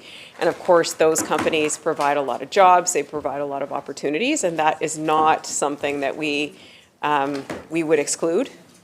And so it's a good chance for me to give that surety to people that are out there that are in those companies that are wondering whether or not we would direct procurement away from Canadian subsidiaries of American companies, and we will not. And then the next question about Starlink and actually Microsoft, which I think a lot of us are probably sitting in front of our computers with Microsoft products, is another example. There's a Canadian subsidiary, so it employs people, we wouldn't exclude it, but also the question like things like Starlink is really a way to think about the viability analysis that we were talking about that is going to be necessary as we direct our procurement, because government and government procurement entities will have certain directives and they'll have certain things that they have to in their business practices and considerations they need to take into account. And certainly in one of those is that a goal of having the north of BC connected under the goals that we have set ourselves to. We wouldn't direct procurement away from an entity like Starlink in a way that would make it so we can't achieve our directives. We can't connect the citizens of British Columbia in a way that we promised we would. But also on the flip side, if we go back to the bill, what the bill does is provide an ability for us to direct procurement on a going forward basis in a way that directs it away from American companies and would be able to spur that kind of innovation, investment opportunities for BC-based like innovation and software, and like you think of like all of those things are Canada-based ones. Recognizing the member from Prince George Mackenzie. Thank you, Madam Chair. Appreciate that response from the Attorney General. I think it is helpful. I think the Starlink one is probably the most relevant example that because of we talked about it at Clause 7 as well, but being the fact it's very politically charged, so it could easily be a sort of a target, but it does have, that was what we have been referring to is those unintended consequences, I guess, as the member from Kelowna Mission had been using that frame quite a bit. But in keeping with that kind of, we brought up, the member from Kelowna Mission brought up unintended consequences, brought up the potential of harm. And part of that is because these general powers that are being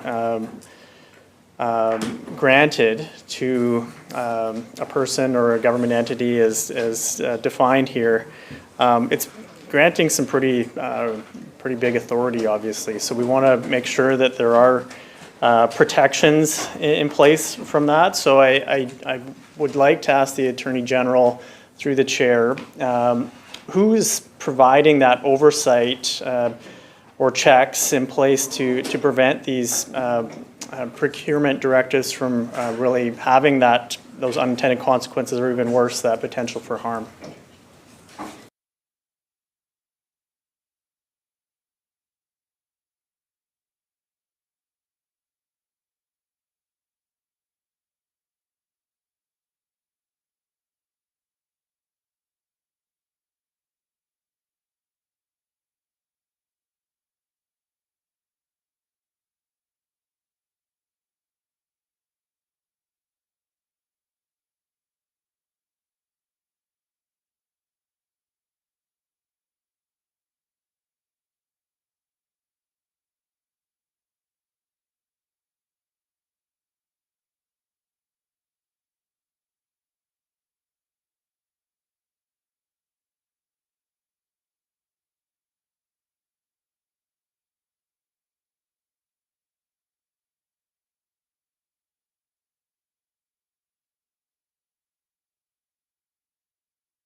Minister. Thank you, Chair. So it would be Cabinet that has the decision-making authority here.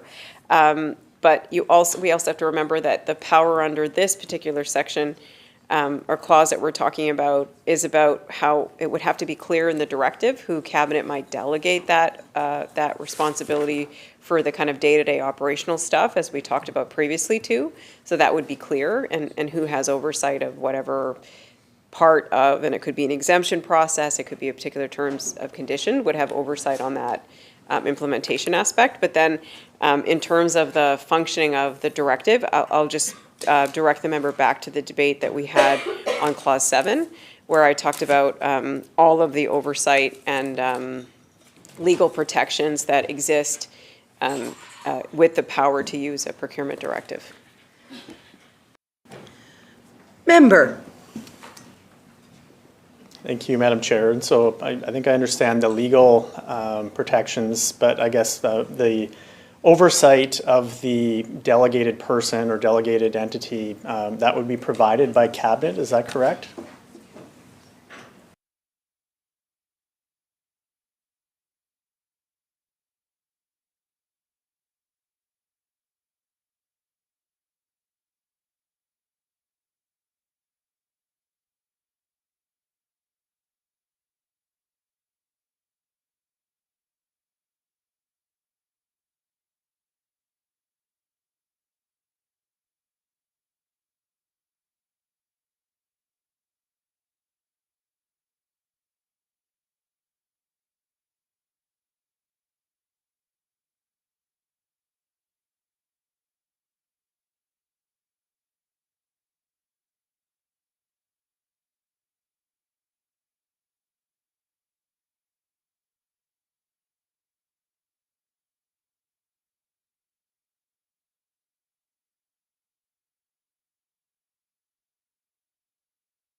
Attorney General.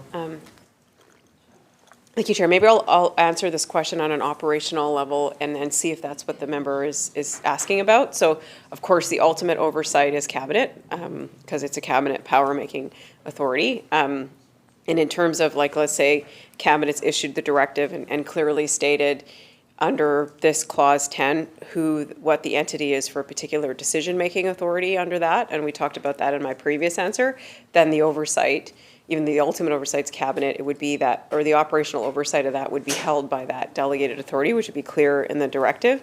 And then you have the kind of organizational, operational oversight or mechanisms that would implement. And there would be some that would be located within the government procurement entity, and they rightly would have their team of procurement and legal advisors and those kind of things within that government procurement entity. And then you would have a similar relationship with the same level of operational part of the ministry that is responsible for working with that. You could see ICBC would have a team at the Solicitor General's ministry, that kind of thing. So the relationship and operational aspect of that would be through the mechanisms of existing relationships in government. And then the ultimate oversight is cabinet, as it is. So then the overseeing and any other delegated authority that's that's clearly stated in the procurement directive. Member. Thank you, Madam Chair, and I think that's helpful. And I guess I'm maybe imagining worst case scenarios here, and maybe if the Attorney General could follow this. What I'm about to suggest is not what I think the intent is, but in the prevention of this scenario from happening, I'd just maybe like some clarity. So if a delegated person was directing procurement or contracting along partisan lines, for example, so in held ridings versus non-held, that type of thing, what would be the check on preventing that from happening? How operationally, in the way the minister just described, would that be prevented?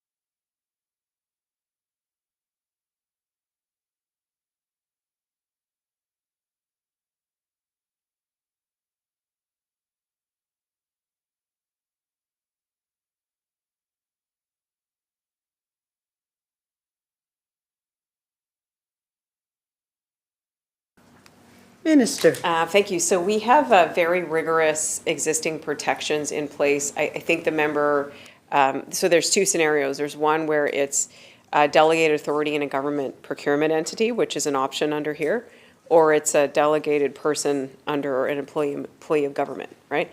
And in both regimes or instances, there is a very rigorous legal framework that gives bounds and authorities and protects from corruption, misfeasance of public office, all of those things that I think the member is referring to, because what I think he's describing is somebody using a delegated authority for improper purposes and likely illegal purposes. So the existing protections that are in place to prevent that from happening across government would apply. So first of all, there's all the things I talked about the existing policies and procedures that are in place, the Financial Administration Act, PETA would be another example. There's claims of misfeasance of public office. There would probably be a whole bunch of things, liabilities that might attach to that individual in that instance. And that would apply to any public servant or person existing in a government procurement entity. Member. Thank you, Madam Chair, and I think I appreciate the Attorney General's response. I think things like corruption that go a little bit beyond what I had envisioned in my hypothetical example. I guess more political in nature or ideological gatekeeping in some way is what I was referring to. So almost like political favoritism. How could that be prevented, and be the oversight from preventing that from happening.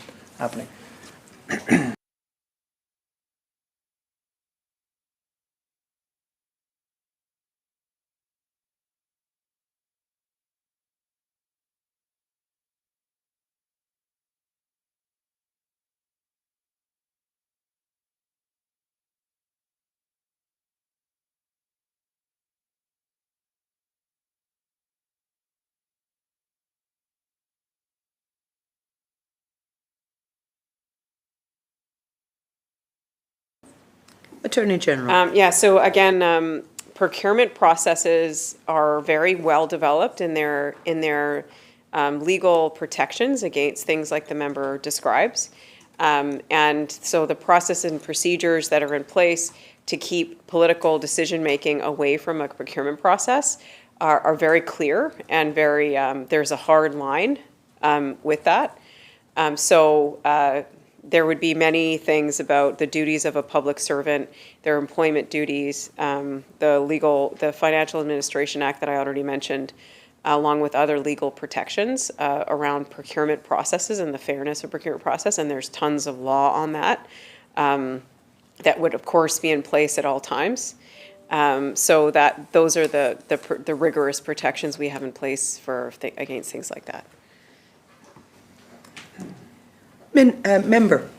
Thank you, Madam Chair. Along, a less extreme example than the one I just used, I'm wondering how the government might ensure that procurement directives don't disproportionately benefit, urban or lower mainland contractors at the expense of northern or interior suppliers or workers. Obviously, I represent a rural community, and I think that would be maybe good to get that clarity as well from a procurement perspective.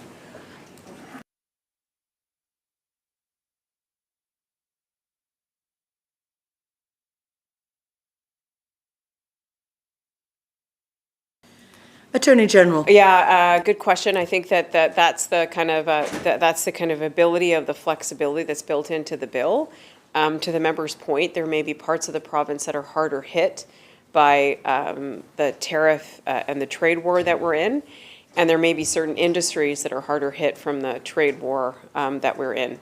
So the flexibility of this bill gives the ability of the procurement directives to be directive in the way that the member would say may be required to make sure that we are addressing that particular issue through a way that actually is, I think, one of the most powerful ways government can do with its spending is to direct our procurement in a way that would support either communities or sectors or,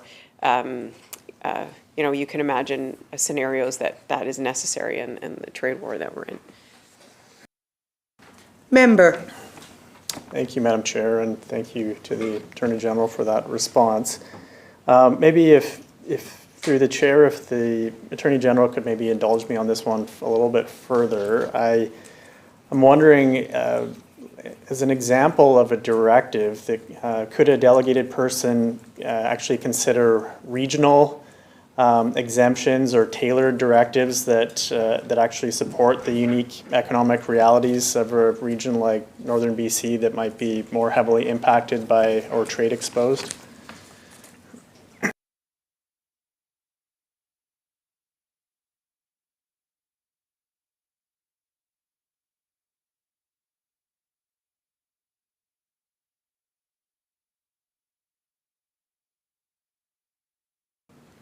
Attorney General.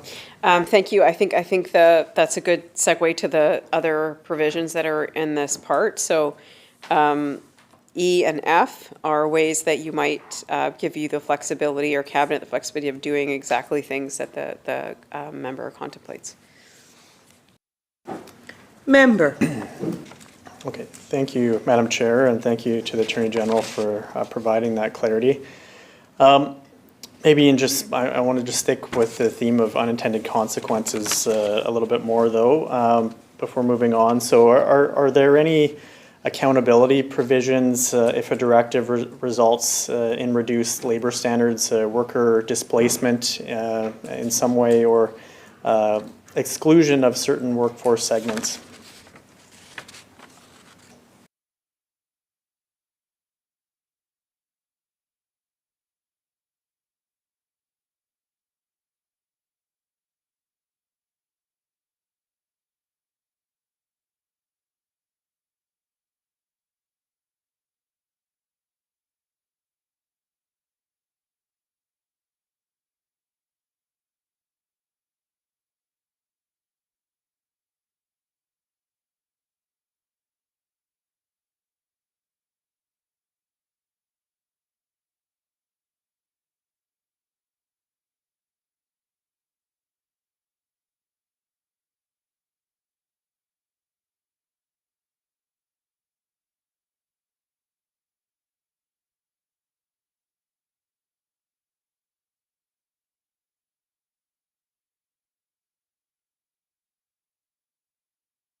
Attorney General.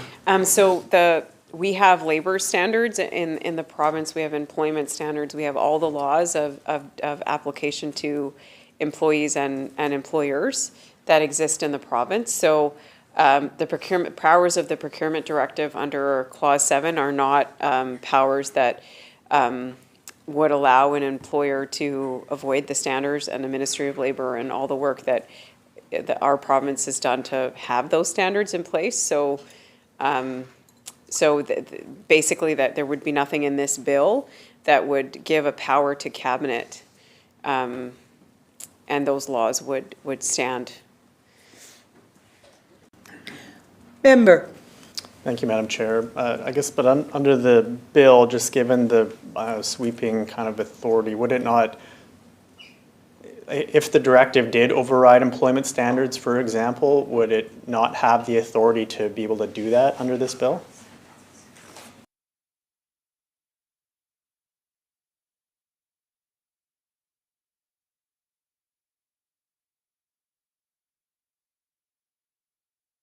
Attorney General. So this is taking us back to Clause 7 and the exact wording of the power. So it's relation to the procurement of goods or services. So it has nothing in there about the ability to issue a directive about employment standards, for example. Member. I guess so. Maybe at another example, instead of employment standards, if it was overriding procurement legislation that we already talked about, those provisions that are in the procurement laws that are existing, could it override those in a directive if they conflicted? Attorney General. I know this because I'm looking back at my notes on Clause 7. We talked about extensively all of the protections that are in the actual power making of issuing a directive. The clause that we're on right now is specifically about the delegation and things underneath that directive, but the powers that are binding it that make sure that the thing that the member suggests is not possible is under Section 7, Clause 7, and we have talked about that. Member. Thank you, Madam Chair. Yeah, I do realize we've talked extensively about Section 7, but in providing these general powers, we're giving the delegated person or entity the ability to make these directives. So it is very, like these are pretty significant powers that we are granting. So we're just trying to make sure that they, in the government making the delegation, that the delegation and the individual or person or entity that is delegated to is kind of conducting themselves appropriately and fairly. I know we talked about many topics in Clause 7, but I think given this is providing those powers in this clause, it is still relevant in this clause. So I'm wondering if I could ask the question again. In this context, could procurement laws that are existing be overridden by the delegated person in this case? Attorney General. So no, because you have to remember that it's the delegated person under these sections of this clause don't have the power to make a procurement directive, right? So the procurement directive, the power to do that is held by cabinet under Clause 7. So that procurement directive will be clear and transparent and out in the open and abiding by laws, but then the delegated person has a specific role under that procurement directive that's issued by cabinet. And then that role would be like some of the examples we talked about could be, right, depending on that procurement directive, which will be up there and transparent about what that is. Member. Thank you, Madam Chair. And maybe it's more a matter of implementation of a directive that is ordered from cabinet in this case. And I want to go back to procurement directives that could mandate or favor specific labor affiliation models. So go back to the discussion we already had on community benefits agreements or union-only arrangements that exclude certain open shop labor, and how that aligns with the principles of fair and open access to public contracts. Could that implementation by this delegation authority actually occur? Attorney General? Yeah, we have had an extensive conversation about CBAs and the question that the member has asked. And I would say asked and answered. And if there's a question about Clause 10, I'm happy to take it. Member? Thank you, Madam Chair. It's an important question because I think it speaks to something that we have still remained concerned with, and it's the potentially arbitrary nature of procurement directives. So, thinking about the scenarios where procurement directive is not fair or excludes some of these labor models. If someone disagrees with, so an individual or a business, if they disagree with the directive that's being implemented, is there a way to challenge it, or is there a way to appeal it in some way?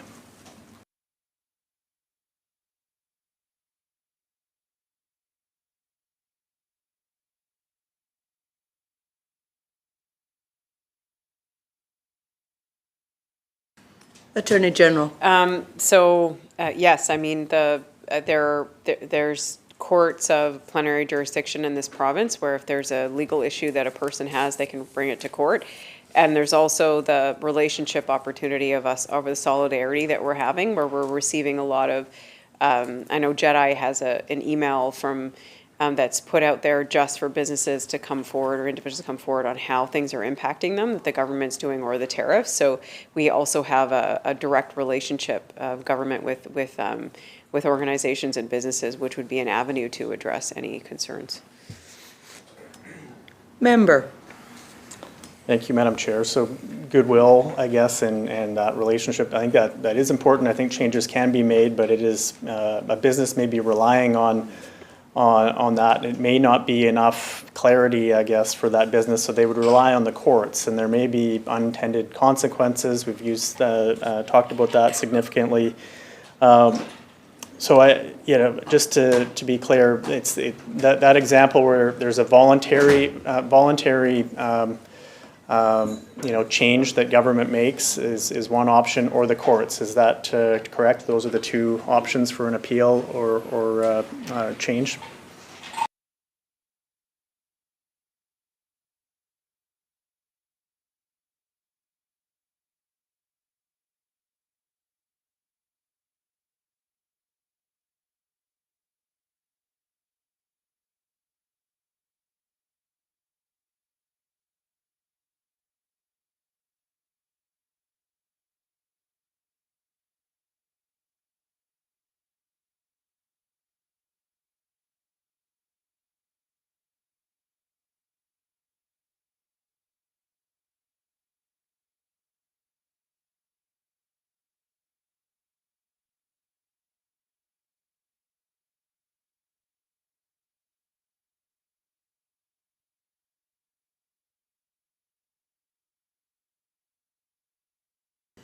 Attorney General? Yeah, I would say, again, my answer previously stands, but I would suggest that through a procurement process, what the member is describing is if there is something illegal about the procurement directive that's been issued, the avenue would be the court.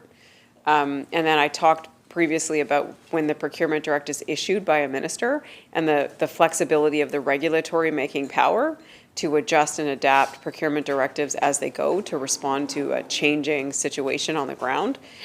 So that gives the bill being an enabling statute gives that flexibility for constant adjustment to make sure we're hitting the right mark and we're actually doing what it's intended to do.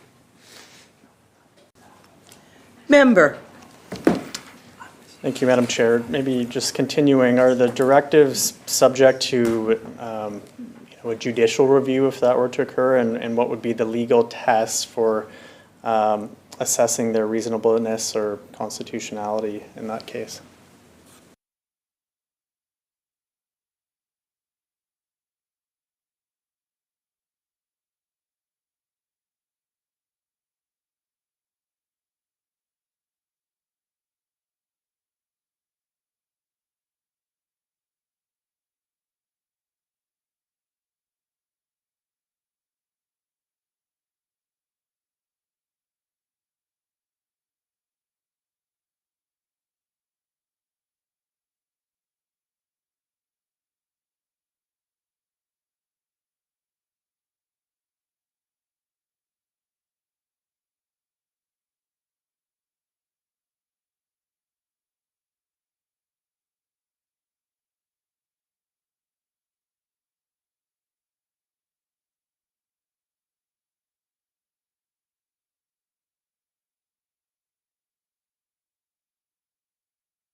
Attorney General. We have to think of it this way. So generally speaking, the court system exists to make sure that legislators like ourselves sitting here are abiding by existing laws. And the laws that set out by that. They are not policymakers, the courts, so they don't set out to disagree or agree with a policy that the government made. What they would be tasked with doing is to understand whether or not it was in the confines of the law. So there's a couple ways you can look at that when it comes to procurement, and one would be whether it was ultra vires, so that the province didn't have the constitutional authority to make that decision.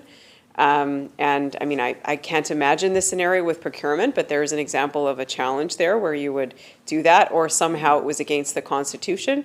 Or the other thing that could be challenged is the area of procurement and procurement processes and fairness related to that is a pretty well-developed area of law. So if the government procurement entity or something happened in there that was in breach of laws, then the courts would be the place that you could have that tested, whether or not it was or wasn't. So in terms of just not liking the procurement directive, which I think was the question, the courts would be there to only be able to, if you don't like something, you go to your government and you ask them to change it, right? You go to the legislature and your MLA and the minister and you say, this is why I don't like this policy directive. But if it's against the law somehow, and there's a breach of the law, you go to the courts and you say, well, we think that the province doing this stuff was outside of their powers and or whatever other claim you might be able to make. Member. Thank you, Madam Chair. I think maybe the Attorney General could follow. I'm trying to just ascertain and bring clarity for businesses, what their avenues are for appealing or otherwise disagreeing with a decision. So I will take that answer, but maybe along the same time for their contracts to provide clarity for that. In the context of this, we're trying to bring certainty for businesses. So can the directives, can the Attorney General confirm again how the directives apply to private businesses and their existing contracts that they may have?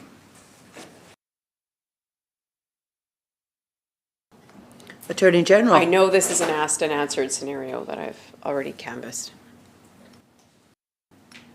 Member. Right, again, I'm trying to provide certainty for businesses and the public in this, so that's the reason I asked the question. But again, trying to provide that certainty, maybe I'll talk a little bit more about just the accountability side of things and transparency in this, because I think that also helps with business certainty and their investment decisions and things like that. Procurement is big dollars, big contracts. We've talked extensively about public sector projects, for example, major projects. Looking at any one of those have complex procurement that could potentially be impacted by this. So we want to make sure that we have an understanding of those directives so businesses can engage in public procurement and they can get an understanding of what these directives, their intent is, what they can and can't do. So I'm wondering if the directives, once they're made, once they're implemented, once the general powers are granted to a designated person or the other definitions that we've talked about, will they, at what point will they be made public, or is there any provision requiring their publication?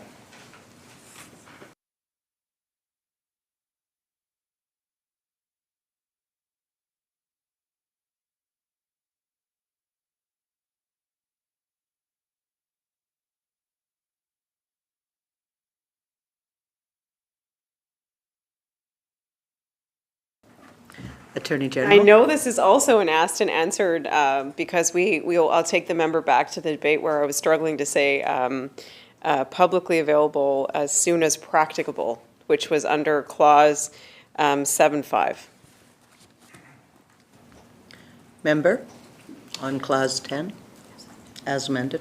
Thank you, Madam Chair. So just to confirm, though, that under the directives, once they've been delegated, MLAs will have no way to review or debate these directives or their regulations.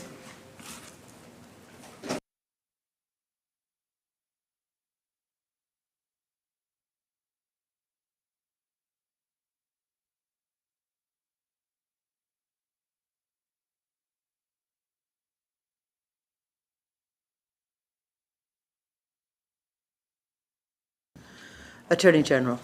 Thank you. So many things are open for debate, and especially as MLAs and representatives of the community, I would expect that if they had a particular issue or concern with anything that came out of something that's published or issued as soon as practicable to the public, that you would have many forums to raise your concerns if there are any about them. So I guess I would just say that there would be always opportunities to do that. Especially it's very common to have a regulatory making power for cabinet under almost every instrument that exists, and there are transparency requirements for those and clear ability to understand what powers are used and how they're made. Member. Thank you, Madam Chair. And again, we're getting to maybe the crux of overall this part of the bill, and it does give that sort of unchecked power because MLAs don't have that ability to debate this, the directives before they're issued or at the implementation phase. And really we're trying to say that British Columbians deserve transparency and legislative oversight, which this is taking away. And so even in the case of an appeal or some sort of a challenge that a business is making, the Attorney General did say that, someone could go to their MLA. But in this case, their MLA, it's after the fact, after that directive is not in, they can't go to their MLA to discuss this so they could bring that argument to the legislature. These directives are going to be, sweeping in nature and could change things for private businesses. And there's no ability for MLAs to actually provide that check, that oversight. So that gets to one of the crux of this bill. And this section overall that we're talking about. So I guess because we're at that point of discussion here, I guess I'm wondering if the ministry, if the Attorney General can comment on the fact, does she agree that giving Cabinet the powers to act without ever coming back to MLAs is warranted in this case, and why? Attorney General? Yeah, actually, the interesting thing about this bill is this is kind of an unprecedented involvement of the legislature in procurement, because procurement generally never comes through legislation or never comes to the legislature in general. Procurement policies, not only for government reporting entities, government procurement entities in here, but also the act of government and the different agencies and ministries and how they do procurement, is not a legislated role, actually, at all.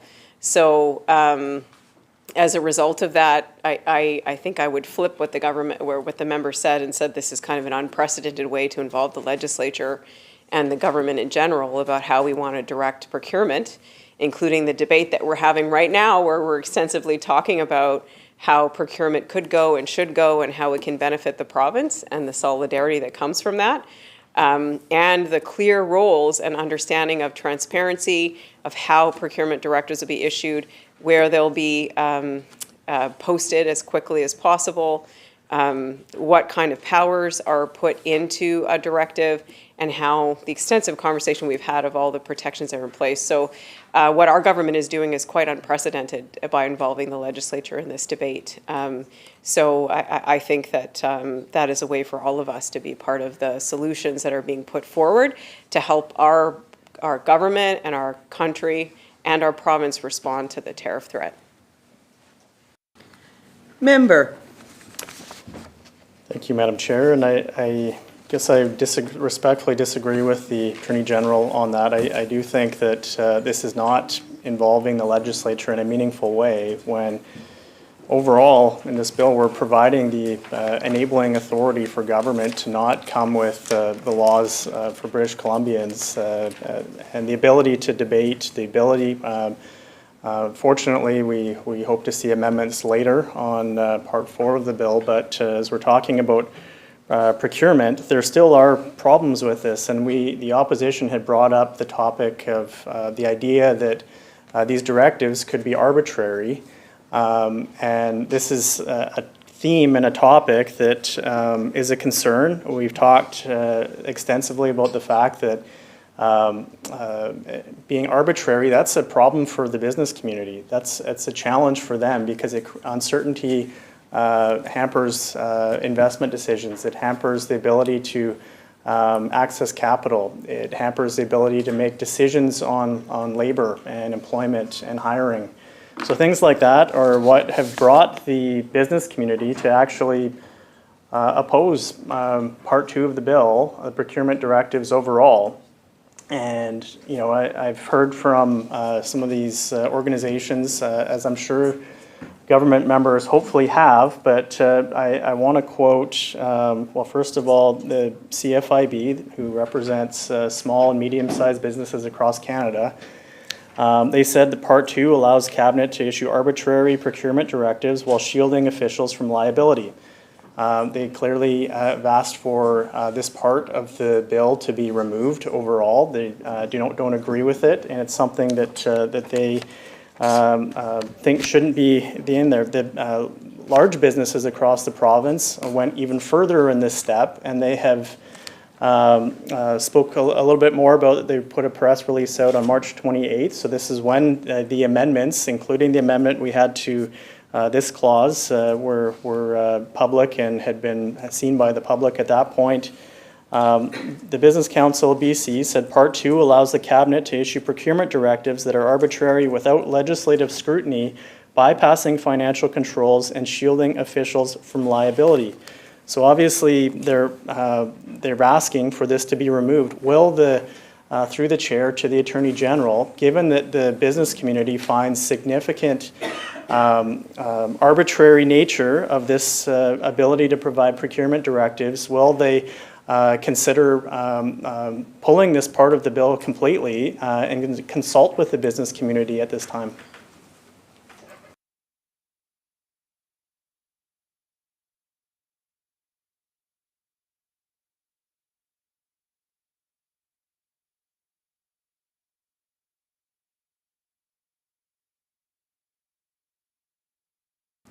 Attorney General. So we've articulated quite a bit about the controls and protections and all of the considerations that are put into this section. And my answer to the member is no. I am excited, and our government is excited about what these opportunities of unlocking procurement will do for this province, will do for BC businesses, will do for Canada. And I am excited about unlocking that, and we all are, as quickly as possible. The instability and the threat that has happened in a very short amount of time to this province has led to solidarity and helping us act and work together. The tools of this section will allow us to unlock by BC, by Canada in an unprecedented way with this government and this province. And I'm actually surprised by the question that the member would be asking us to pause and would be asking us to step back and would be asking us to not try to unlock the amazing potential of procurement and our ability to stand in solidarity in this province at a time where so many things are under threat and action is needed as quickly as possible. And we provided many discussions so far about how there would be opportunities for discussion when procurement directives are issued and when the ministers and the flexibility of those regulations to adapt to procurement. We've talked about that many times, and I would just say that, again, I'm surprised by the statement. I would hope that everybody in the House and every party in this legislature would understand the need to act quickly, would understand the potential and the solidarity that we're tapping into by helping our government procurement entities act in solidarity with government with these kind of procurement directives. Member. Thank you, Madam Chair. And yeah, obviously the Attorney General and I are at a point of disagreement. This is the opposition disagrees with this part and much of Bill 7, as we've talked about in detail. But I'm bringing this forward not on my own behalf and behalf of the opposition. This is being brought forward by the business community in the province of British Columbia. And the minister said that the government is excited, she's excited about this bringing forward, but the business community clearly isn't. So I would ask this again, respectfully on their behalf, will the minister and the Attorney General actually pull this and sit down with the business community? Will they commit to that consultation that is actually necessary with them? Because they have brought forward real concerns that they said Part 2 allows the Cabinet to issue procurement directives that are arbitrary, without legislative scrutiny, bypassing financial controls, and shielding officials from liability. They have concerns.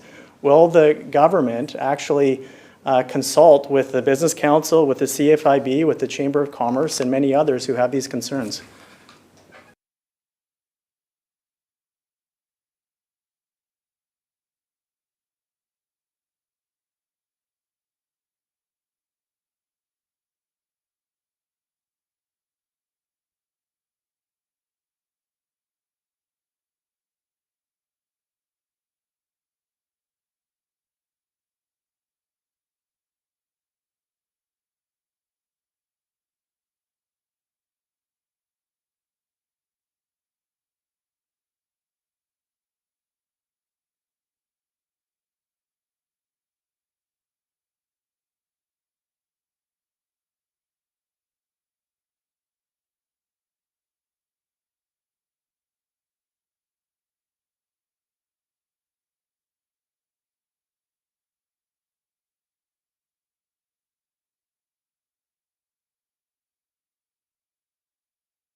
Attorney General. Thanks, Chair. I've heard from actually many businesses that are excited about the opportunity to unlock procurement and have the ability to compete in a different way, a new and profound way when it comes to procurement in BC, and that what that opens up for innovation and investment and the ability to scale up in a way that they've never been able to do before. This is what I'm hearing. Nothing in this bill gives arbitrary power or shields the government from liability, and I think we've talked about that in length. And I am very excited about these provisions, and I've heard from a lot of businesses that are as well, and some of them are even telling me Finally we have a government that's interested in unlocking the ability of procurement to support the local economy. That's what I'm hearing. And I know that's what our minister is hearing in JEDI as well. So I think the balance of these provisions and the protections and the things we've talked through at length do it in a very responsible way. Before you begin, member, I'm just going to advise the committee that I feel that we may be straying into debating the overarching principles of the bill. We are currently on Clause 10 as amended, and I would ask members to keep their comments focused on that clause, please.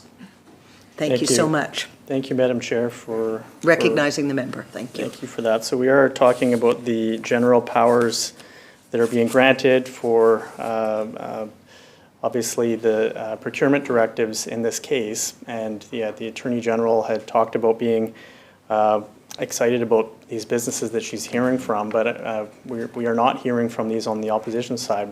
Publicly, in a case of a press release, we're hearing from the largest businesses in the province saying that they don't agree with the procurement directives, that the when it's that power by cabinet being granted to a person who then implements the directive, they're worried about how that is actually going to impact them. So maybe for clarity for this chamber, maybe the Attorney General could provide which businesses are actually supporting this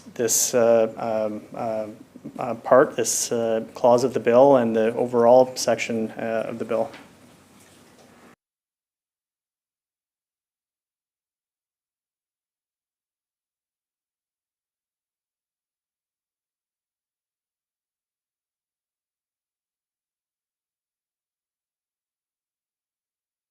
Attorney General. Thank you. I'm happy to get the names from JEDI to the member at some point. I don't have them in the team that's with me today, of people that are supportive of procurement and the direction of procurement. I know very recently I met with a business that does battery storage close to my riding, and it's actually quite amazing. They are able to store battery power and protect against power grids that may have with the clean energy. It helps to store when they're not peak times.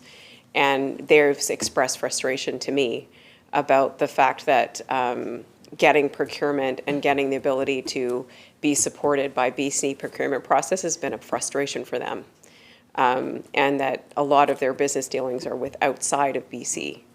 And that the government's ability to unlock procurement and unlock our ability to support those kind of local innovative businesses is a way that we can help transform the economy and support local growth. Member. Thank you, Madam Chair. So appreciate the example from the Attorney General. So in the case of that example, would it be meetings that are being had with a business like that? Is it because they're certain industries, select industries that would be able to take part in the procurement directives, like the battery storage, like the clean tech, or is that part of the overall direction, and is that what's happening with this, I guess? Attorney General. No, the member asked me for examples of companies that have talked to me about procurement issues in BC and that long-standing issues related to whether they can access it. And I gave an example, and there are other examples to give. But again, we talked about how there is no actual procurement directive at this stage. Like, the procurement directive would be made in the future by a minister once the bill is in place, and it would take into account all of the things that we talked about before. Member. Thank you, Madam Chair. Maybe to bring it up from specific examples, would certain industries, for example, could they be favored, I guess, or certain select industries? And are those kind of a select industry or type of business? Is that who government is trying to direct procurement directives towards?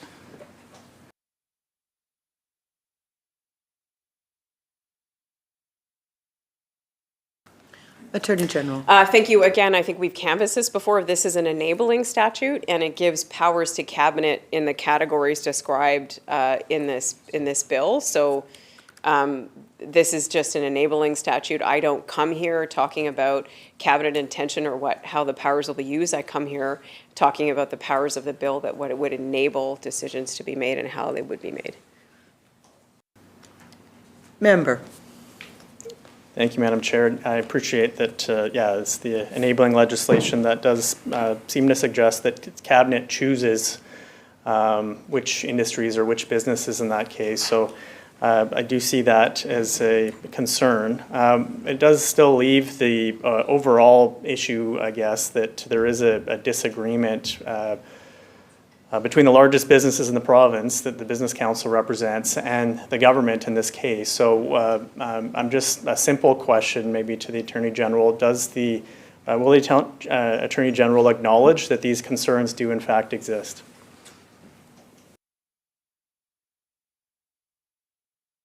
Member, can you help me to understand how that pertains to Clause 10, please, as amended?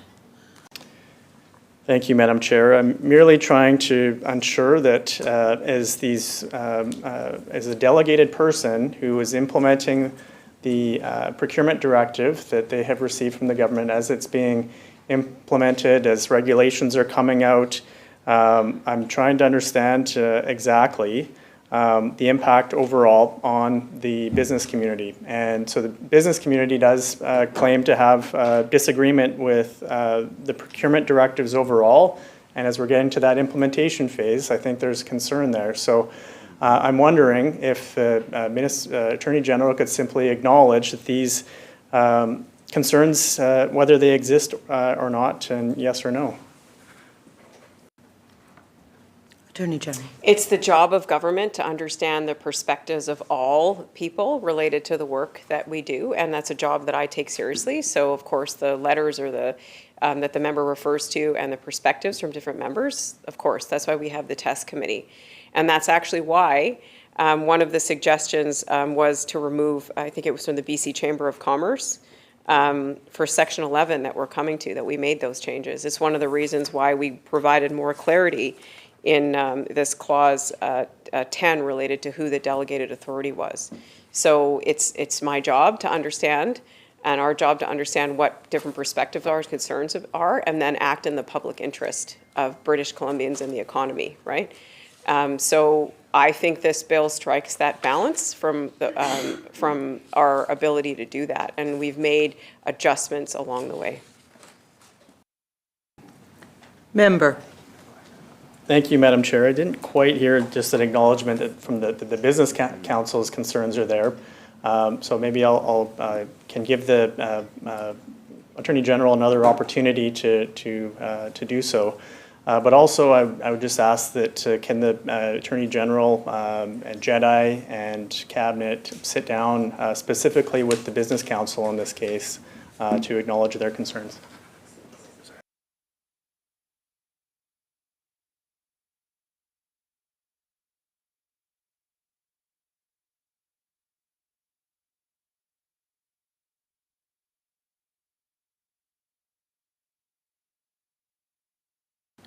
Attorney General.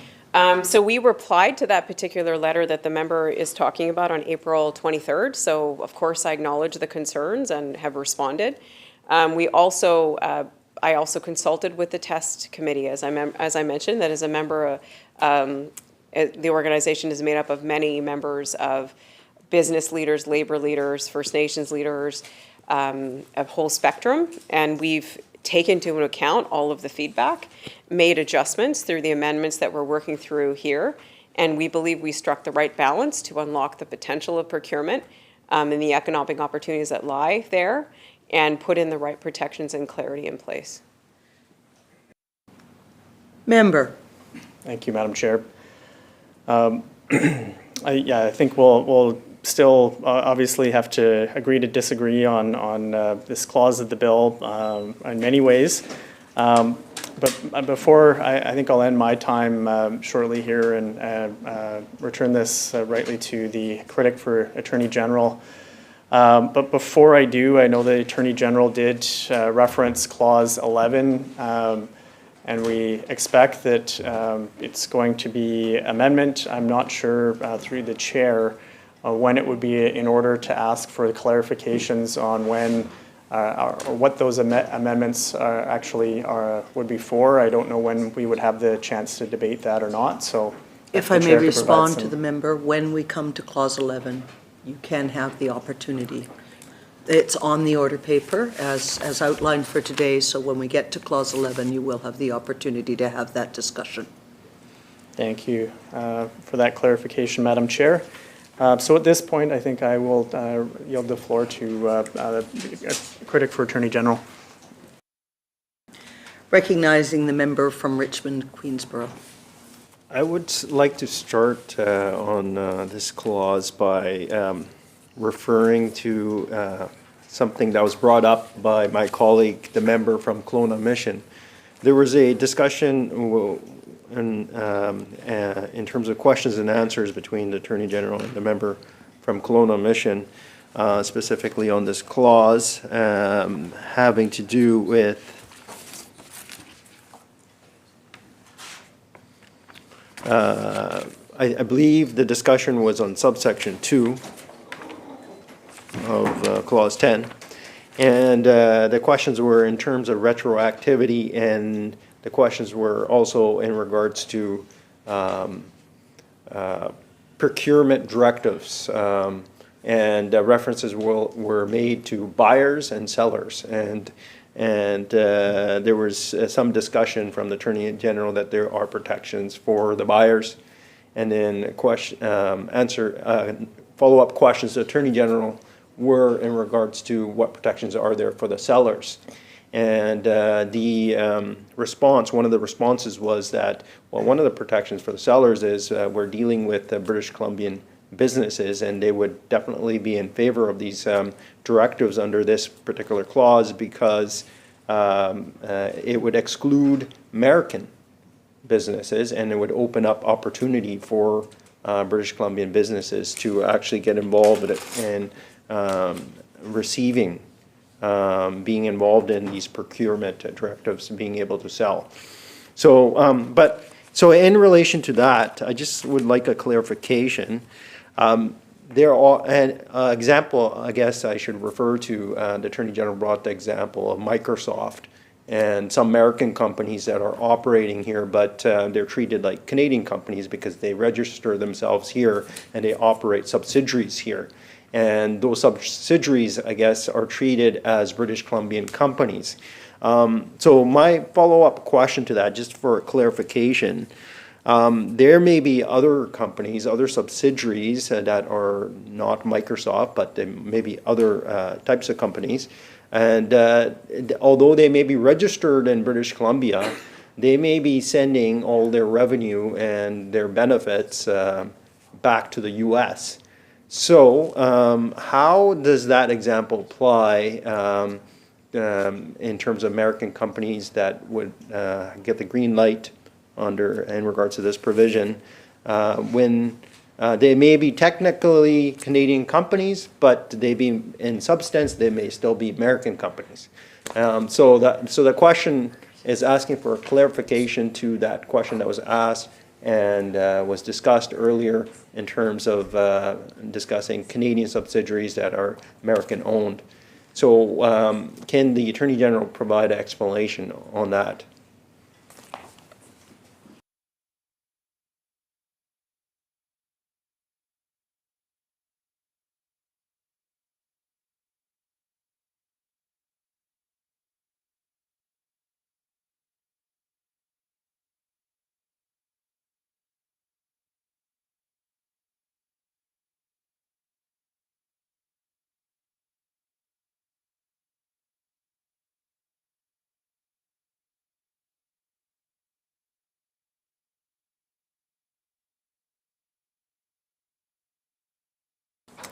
Attorney General. Thank you. The flexibility built into this provision of the bill would give the ability of, and you could imagine a scenario where the procurement directive gives a delegated decision-making authority for somebody to understand what potential exemption could be. So in a scenario where, like an extreme scenario where you would have somebody that is not really acting as a Canadian subsidiary, right? Essentially, it's like, just doing that to bid on contracts or doing something like that is trying to hide the fact that it's not actually contributing to the BC economy through jobs or all the things that we would want to protect. Then you would have the ability to have somebody on a more operational level, so in real time that could move quicker, assess that, of whether or not that particular entity should be classified as a U.S. subsidiary, a U.S. company or a Canadian subsidiary, and whether or not that would apply. So I think there would be a level of flexibility built into this for that analysis to take place, and for us to structure it or for the cabinet and the delegated decision maker to structure it in a way that makes sure it's got its full potential, which is directed at the real economic growth that we want to see. Recognizing the member for Richmond, Queensborough. Welcome to the chair, first of all. Thank you for, I thank the Attorney General for that answer, but I have a follow-up question to that in terms of the safeguards. I understand that Attorney General mentioned there will be some sort of flexibility in terms of guidelines to make sure these directives don't benefit American companies that are under the disguise of being Canadian subsidiaries that don't really contribute to British Columbia. I understand that point, but in terms of those, that flexibility, the guidelines that can be used to kind of prevent people taking advantage of these rules and to get some procurement contracts. What specific guidelines are there? Is there some sort of stringent framework that can be used to prevent these Canadian subsidiary companies that are in substance actually not really subsidiaries, they're actually American companies, and they may be shell companies trying to get benefits. So what sort of framework is there? Because we're talking about millions of dollars, and again, I would like to mention that the Attorney General in an earlier part of this debate mentioned that these directives could be possibly handling up to $600 million, which is a lot of money. So, so if there is some sort of flexibility in terms of preventing foreign entities to getting benefits under these procurement directives, do we have some sort of standard that will be followed?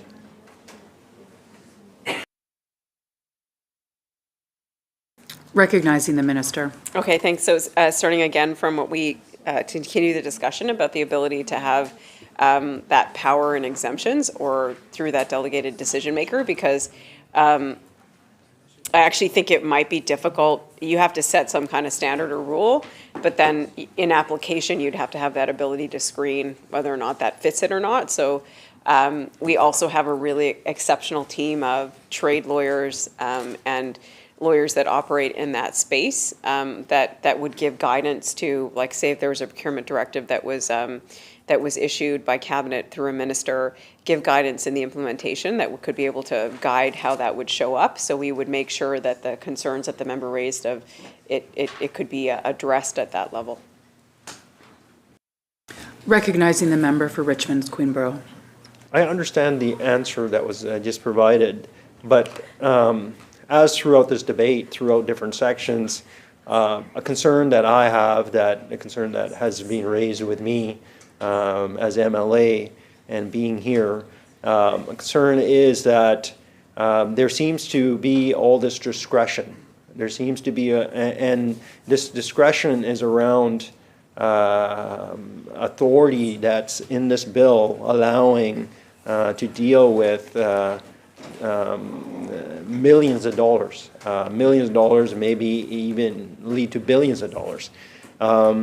So my concern is that there may be some discretion, there may be some flexibility, but if there is not any sort of stringent standard, there could be issues. As in an earlier part of the debate yesterday, my colleague from Kelowna Mission referred to historical events that led to scandals in terms of procurement contracts that were at the federal level. And so there are lessons that were learned from that part of history. And the worry is that when we're dealing with procurement measures here, and we don't have stringent standards, or we're just allowing a whole bunch of flexibility with unfettered discretion, that could lead to a really problematic situation, especially that we are in a very dire financial situation in this province right now with deficits. So, well, if there are no set standards right now in terms of the flexibility that's going to be given to the appropriate entities under this particular clause, will there be standards adopted moving into the future to make sure that there is some sort of accountability, some stringent standards that whoever's applying the directives pursuant to Clause 10, whoever is getting the authority, the delegated authority, is doing it appropriately and following some checks and balances. In accounting, often you hear about accountability checks and balances when you're looking at audits. What were the checks and balances? So where are the checks and balances for whoever's going to be applying these measures in Clause 10 here? So, so I guess if the Attorney General can enlighten me on that, if we don't have it right now, will we have it in the future? And if we will have it in the future, what will it look like?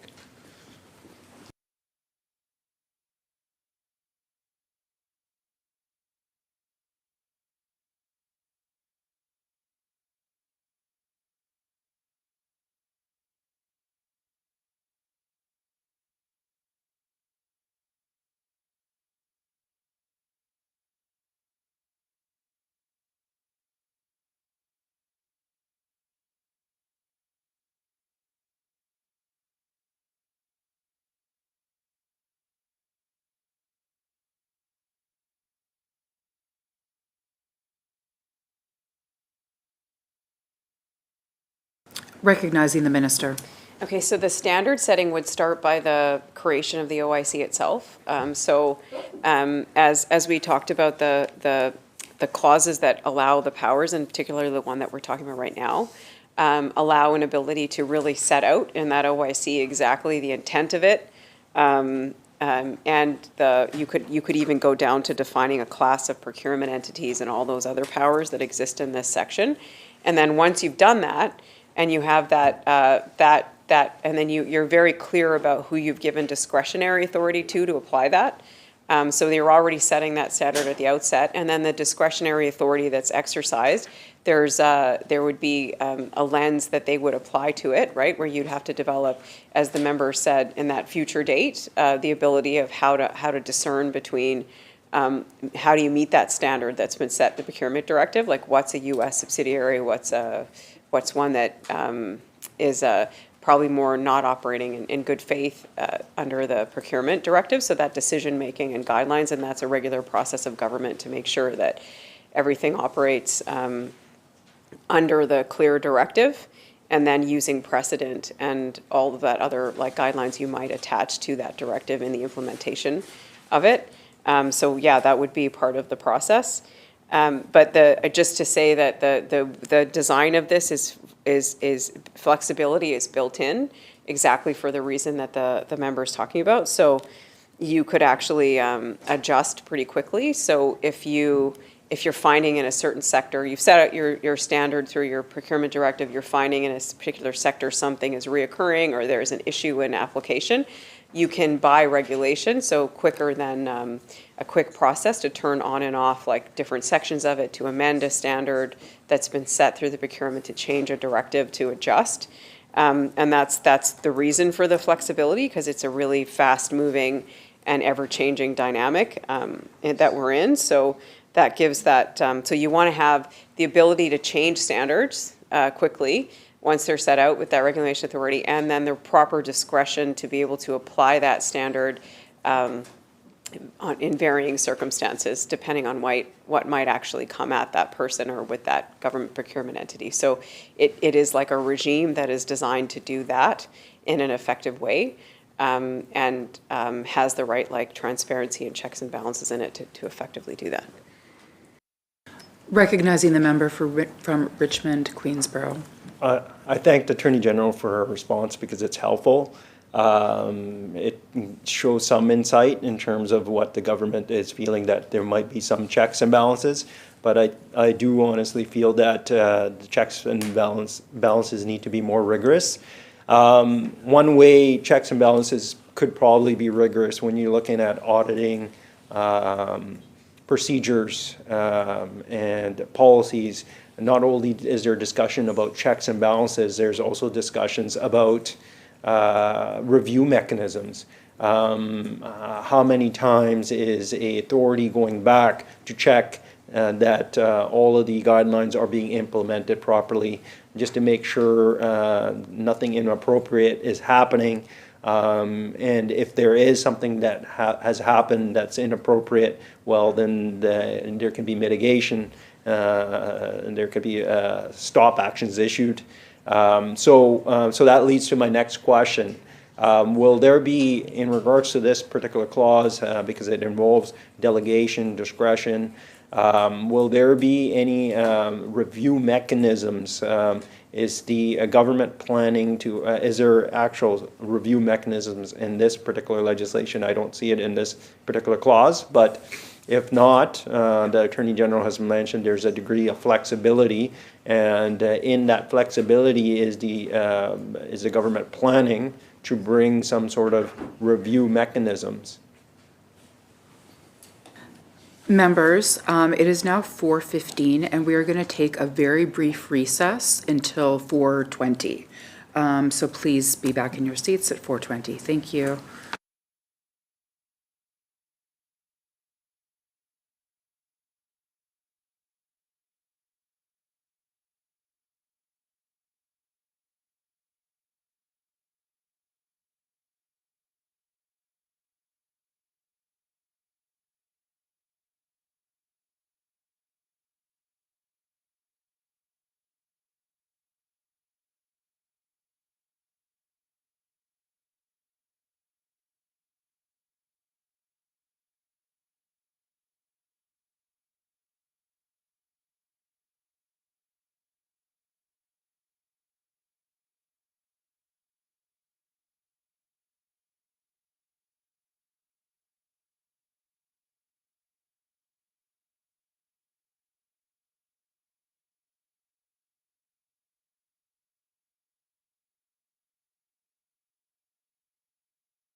Good afternoon. I call the Committee of the Whole on Bill 7, Economic Stabilization Tariff Response Act, back to order.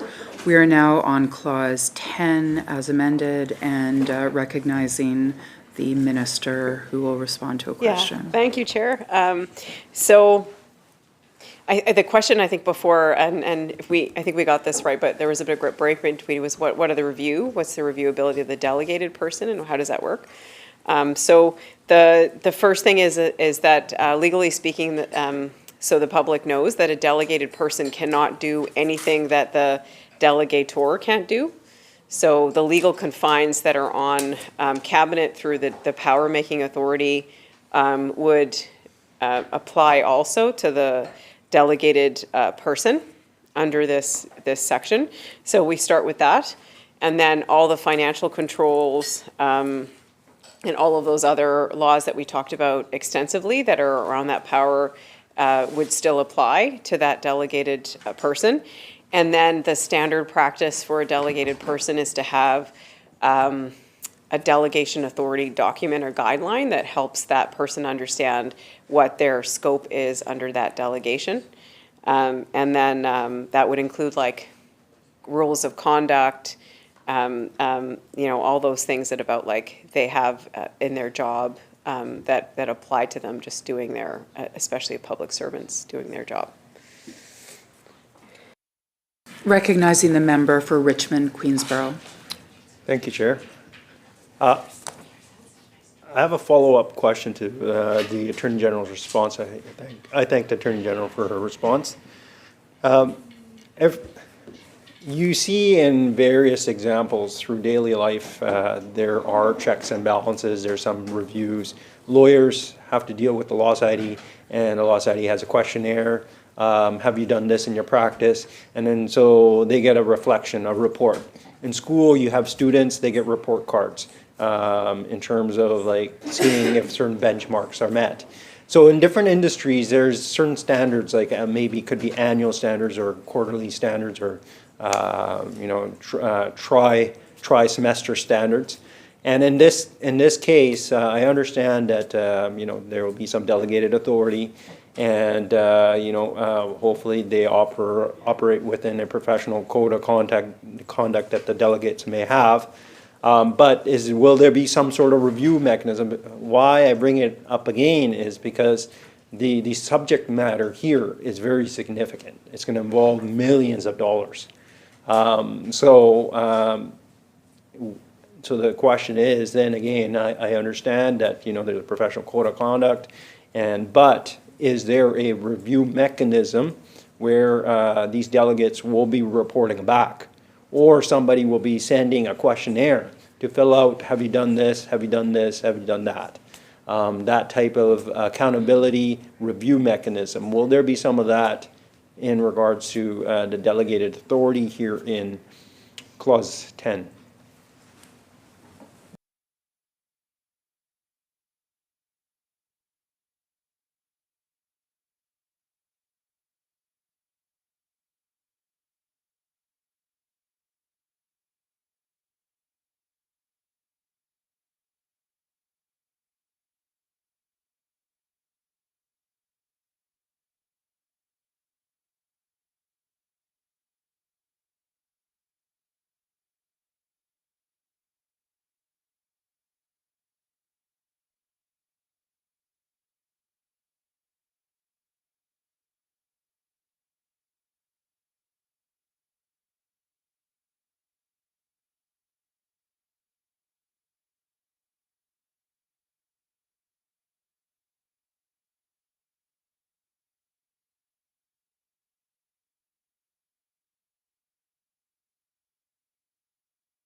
Recognizing the minister. Okay, so I'm just going to talk through with the member with his question about how delegated authorities work within government right now, because they exist in many different places. And I think we can assume that this, in practice, would be at the kind of higher level of the delegated authority, so not a small matter, as the member suggested. It would be at that level. So what happens in those scenarios if there is a delegation through a similar enactment like this one? The delegated person would have a delegation matrix, and that delegation matrix would outline in a way how that decision is to be made and how their delegated authority is to be used. And then the reporting of that delegated authority, especially for serious matters, goes, and the oversight or review would be to the deputy minister in that scenario. And then the oversight of that decision, of course, would be like all of the standards of conduct. And then there's many other levels of review and accountability for public service and public servants and in the way that they conduct themselves, where it would just show up, the work would show up in a lot of different ways. So like public accounts, the Auditor General, the Financial Administration Act, and all those processes of review that review the conduct of government.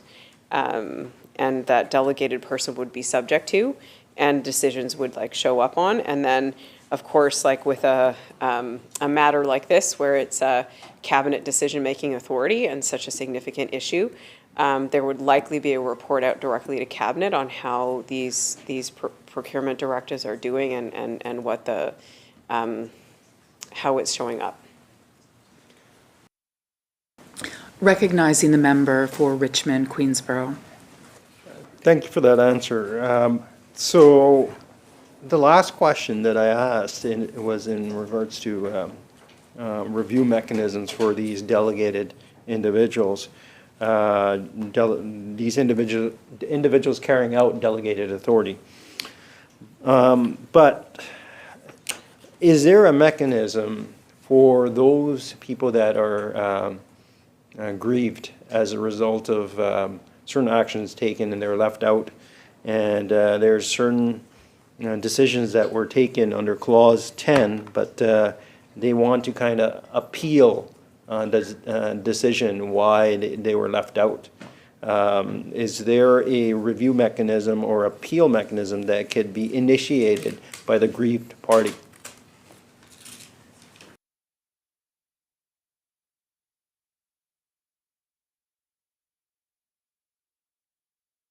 Recognizing the minister. Asked and answered, Chair. I believe with the line of questioning from the previous member, we've canvassed the way to appeal procurement directives or decisions under that. I forget. Recognizing the member for Richmond, Queensborough.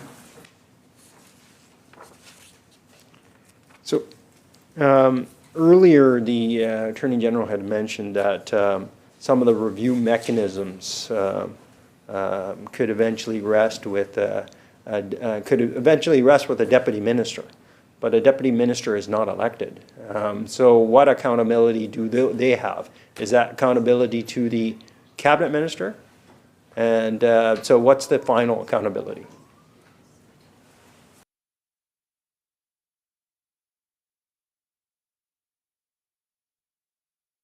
Recognizing the minister. It's actually for a very particular reason, and that is procurement processes are designed to be kept away from elected officials by design, to make sure there's a clear line between something that impacts the financial procurement decision and that fair process and the matrix of that and a political interference. We talked about it previously as canvassing how you protect against improper conduct. And for something like procurement, that the key way that you do that is not having decisions that are related to procurement in the hands of political decision makers. Recognizing the member for Richmond, Queensborough. Okay, that leads me to my next line of questioning. We were talking about delegates, and there was a brief explanation that was provided a little bit earlier, what delegates do. And so, so I'm going to go to the language of Clause 10 here. It states that issuing a directive under this part, the Lieutenant Governor and Council may do one or more of the following. And under this new amended clause, it states, delegate a matter to administer a person who is employed in a government or a person who is a member, director, officer, or employee of a government procurement entity. So some explanation was provided, but the explanation that was provided was related to another question that was not directly on the point. So I will ask a clear, pointed question in regards to the definition. What is, in terms of interpretation, government's perspective, what are they including in this definition of delegate a matter? And why was this particular word chosen in this particular subsection A?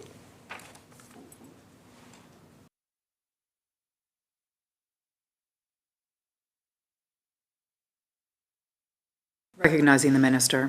In this sense, in this clause, delegate has its ordinary meaning of what it would mean in an ordinary language usage. Recognizing the member for Richmond, Queensborough. So in the ordinary meeting, sometimes there's legal references as well. Delegate could act as an agent, could act as a representative, could act as an employee, could have full unequivocal authority. And so, but those definitions vary. Whether somebody's an agent or somebody's a representative, they have different legal meanings to them.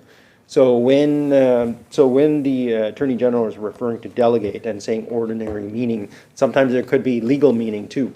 So is there a specific legal meaning to delegate in this sense?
Recognizing the minister. So this is actually taking us back to a case from 1943, Carl Tona, and I almost used the Latin phrase, but I spared everybody here from that. Maybe that'll be my next response.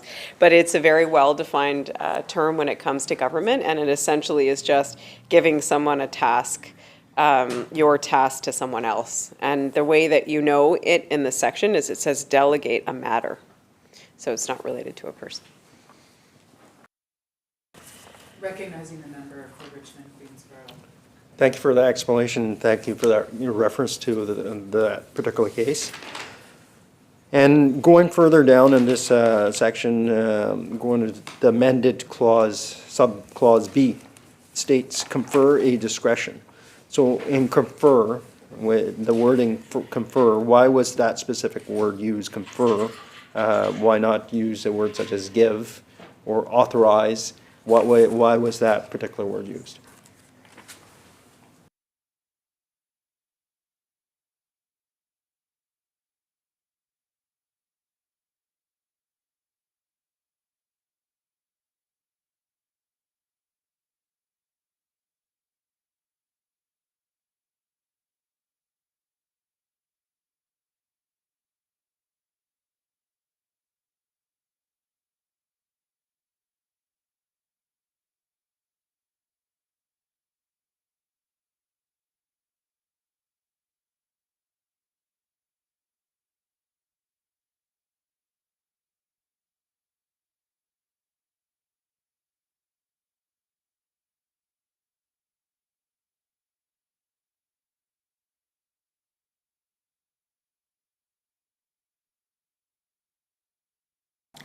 Recognizing the minister. So this is a term that, when we did a search in BC legislation, shows up 138 times. So it is just a common term that is used to describe exactly what it says, conferring a discretion on something.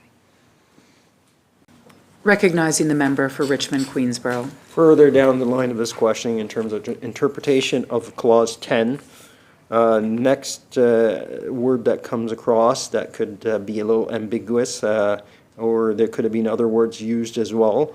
In subsection B, after confer, it states confer a discretion.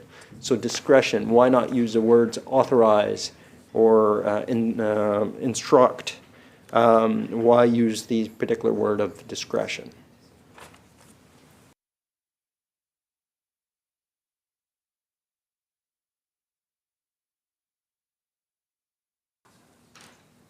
Recognizing the minister. The simple answer to that, because the intention is to confer a discretion. So it's a very, a word that fits what we're trying to confer here. Recognizing the member for Richmond, Queensborough. Okay, going further down to subclause C in clause 10, it states establish terms and conditions. So terms and conditions, there is no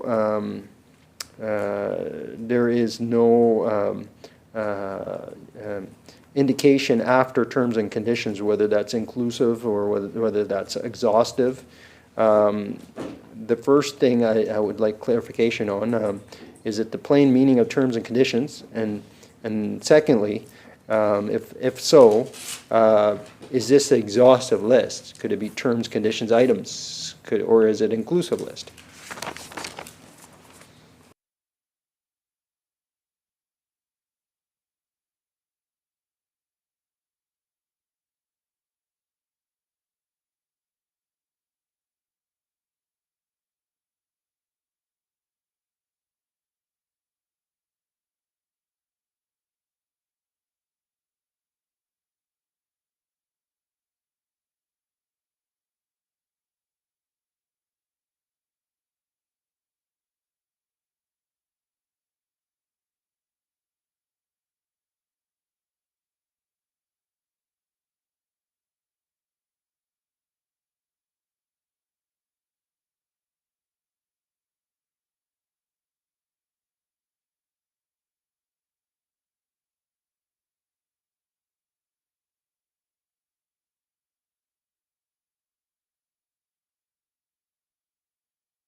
Recognizing the minister.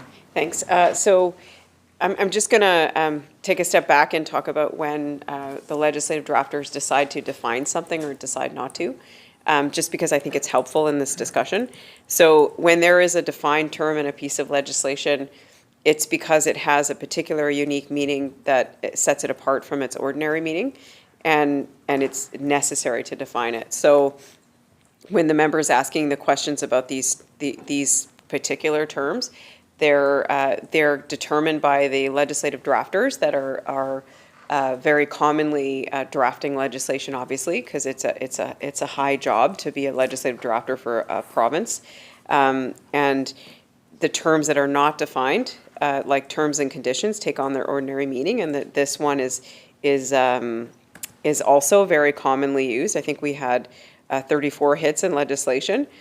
And so it's a common thing to say, and a very applicable, so it's meant to mean terms and conditions. So under the Lieutenant Governor Council, so Cabinet can decide what the terms and conditions are of the specific items or whatever is intended, they see fit in that procurement directive.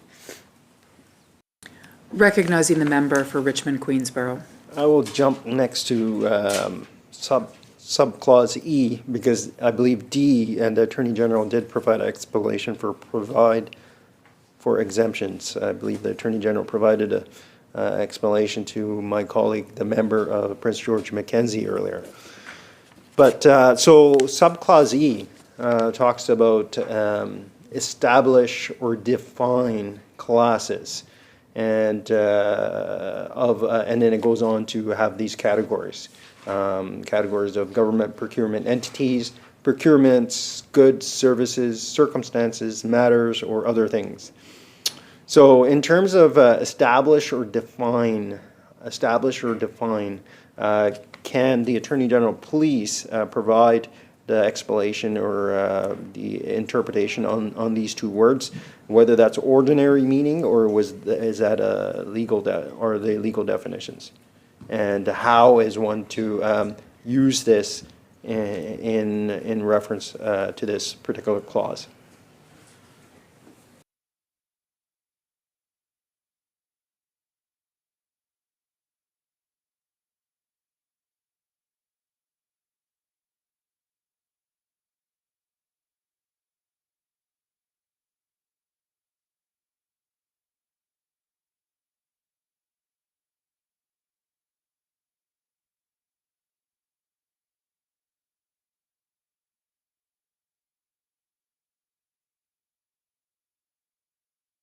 Recognizing the minister. So yes, it is just the ordinary meanings of the terms. And then, Recognizing the member for Richmond Queensborough. and then the next word in terms that could be subject to interpretation, after establish or define, then comes the phrase classes, the word classes. And then the classes has categories after that. Now, for classes, is that a particular legal definition, or is that ordinary definition? Or could other words just be substituted for classes? Or is that a particular word that's usually used in similar legislation? Recognizing the minister. Yeah, so it is, it's not defined, so it's ordinary meaning, but it's also commonly used in legislation, and it means as you would think it would mean, which is like a grouping of things, certain things together. Recognizing the member for Richmond Queensborough. Thank you for the explanation. And going on to clause F, it talks about make different directives in relation to different ministries, government procurement entities, procurement, goods, services, circumstances, matters, or other things, or different classes of government procurement entities, procurements, goods, services, circumstances, matters, or other things. So as you can see in this particular clause, the word different is used many different times in different parts of this phrase. So why was the word different used? Was there supposed to be a specific legal meaning there, or is that just an ordinary meaning, or is that just a word that's used to distinguish different categories or items that's commonly used in similar legislation. Recognizing the minister. Thank you. So again, it's ordinary meeting as it's not defined, and I think that the clarity of these provisions, I think it's good to note that legally speaking, you don't have the authority to discriminate between different, treating things differently or classes differently unless you have the authority in legislation. So this gives the legislative authority to do so. Recognizing the member for Richmond Queensborough. I thank the Attorney General for that explanation, and I guess that shows why it's important to go through these clauses in words, because at times there could be ordinary meanings, and at times there could be some legal meanings. As the Attorney General just mentioned, there's a legal meaning to this particular word, and it could have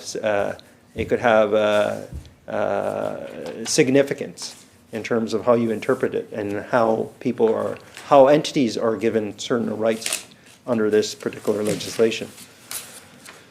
And then going further, after talking about make different directives in relation to different ministries, government, procurement entities, procurements, goods, services, circumstances, matters, or other things, or different classes of government, procurement entities, procurements, goods, services, circumstances, matters, or other things. Now, other things is very, very vague.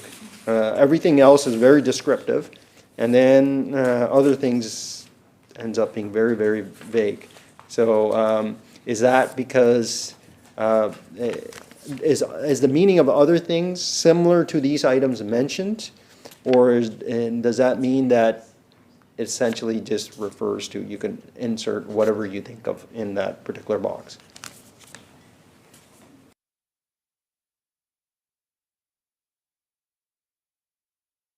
Recognizing the minister. So with the rules of a statutory interpretation, it would be read together with the clause that it sits itself in, and other things is intentionally left broad. So it can be all inclusive of things that might be in the same manner of things described, but not included in the list. Recognizing the member for Richmond Queensborough. So if it could have included anything, it doesn't have to be similar to any of these boxes.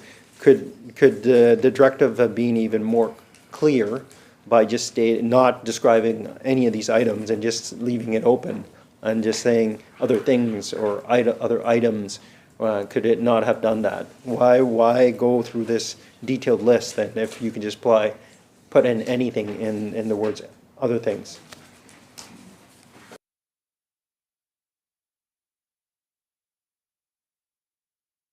Recognizing the minister. Thank you. So we remember going back to a couple questions ago where I said the reasons that you provide these powers in legislation is that if you are going to discriminate between things, you need the legal authority to do so. So that is the purpose for the construction of these two provisions, to provide that ability to have categories. The other things, so as I mentioned in the previous answer, the way you read legislation is by other things being read in the context of all the other items listed. So actually it brings more clarity to have a list rather than just say other things, and it possibly would be impermissible if you just included including things in there without giving the clear discretion to discriminate. Recognizing the member for Richmond Queensborough. So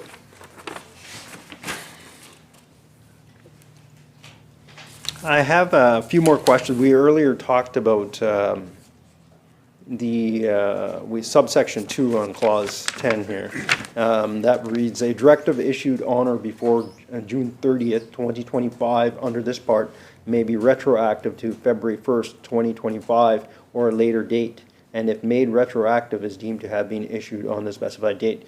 Now, there was some discussion that was had between my colleague, the member from Kelowna Mission, and responses by the Attorney General. And but there were some questions related to this provision that were left unanswered that I want to ask questions on. So those will be my follow-up questions. And So I see the dates here is February 1st, 2025, but this bill is titled Bill 7, Economic Stabilization, it's a Tariff Response Act. And so basically, in response to that, basically you're looking at tariffs.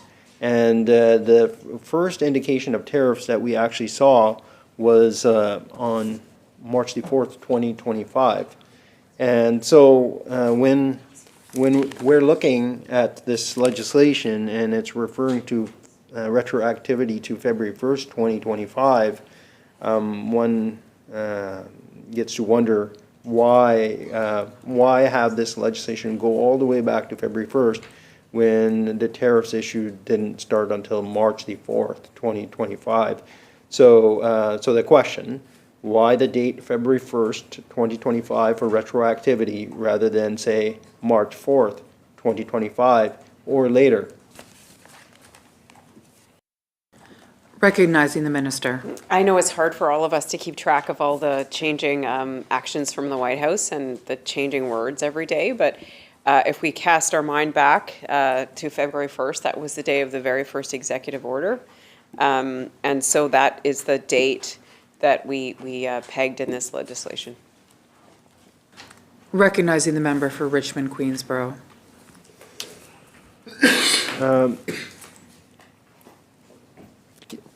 I know some examples were, well, I didn't hear any examples of the next question, but so I'm going to ask the next question. Can the Attorney General illustrate which examples of the types of directives that the government foresees this retroactivity legislation applying to? Examples, like real-life examples.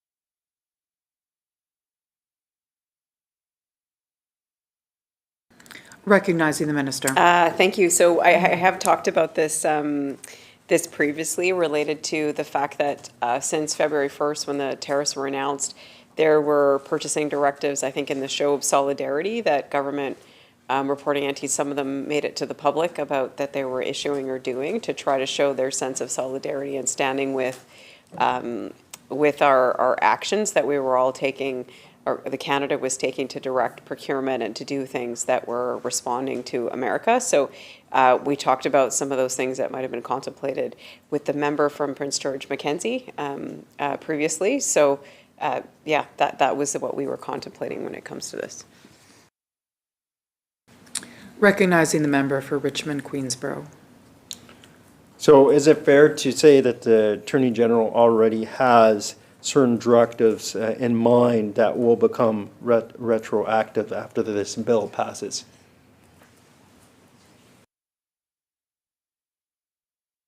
Recognizing the minister. No, I don't, because again, this is an enabling statute, so or bill. So what would happen was it would be a decision in this case by cabinet that they would have to determine which ones, and we talked about like it's may be made retroactive, and it confines it by the dates that are set out. Recognizing the member for Richmond, Queensborough. What, I get it, yeah, there's some, like, you know, the February 1st was when the first directive was put in place. Does the Attorney General have, I asked for examples of where the directives might be applied, but are there actual examples of where certain businesses started or procurement entities started changing the way they were doing business or the way they were taking actions right after the first indication of executive order, like the Attorney General said was stated for February 1st? Is the Attorney General aware of any sort of movement in entity directives and what they were doing, and so that warrants this type of retroactivity? Or is it just to give assurance to businesses that may have taken certain actions and that they will be in fact covered, and just give them a sense of assurance? So maybe the Attorney General can elaborate.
Recognizing the minister. Yeah, so as I'm sure the member knows, the Premier announced purchasing directives that were issued towards on February 3rd, and you can find that online, that were issued to 29 crowns. But in terms of but this would be broader. The definition of government procurement entity is broader than those 29 organizations. So we don't know if all or any of those organizations have somehow stepped into the space of designing their procurement in a way through designing their purchasing rules. So that would come out in the discussions that would happen once the enabling powers are here. But that's an example that the member can find on February 3rd that's online. Recognizing the member for Richmond Queensborough. So I just want to summarize the event. So The Attorney General had stated that on February 1st, that was the first time executive order came from the U.S. in regards to tariffs. And then followed by February 3rd, the Premier of this province made, a statement about how there would be procurement directives. And then there were 29 particular organizations that were singled out. Am I correct? Is my understanding correct?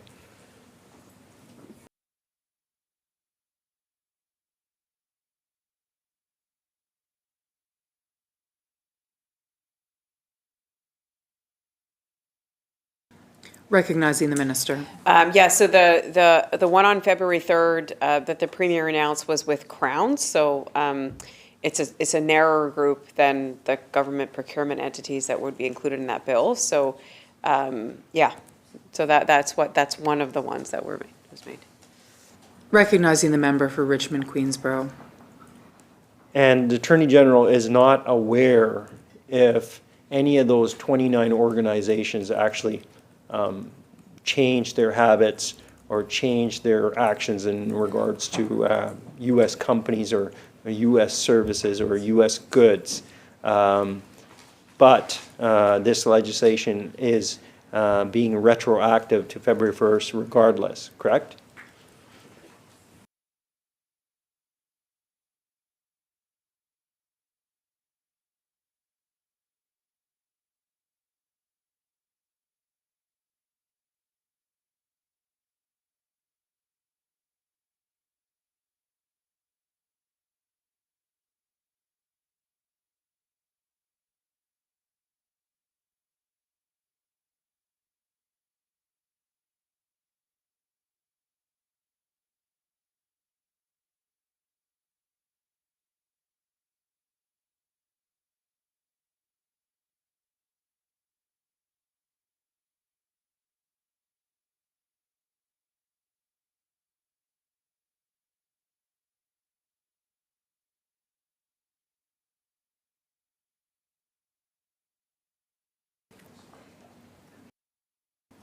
Recognizing the minister.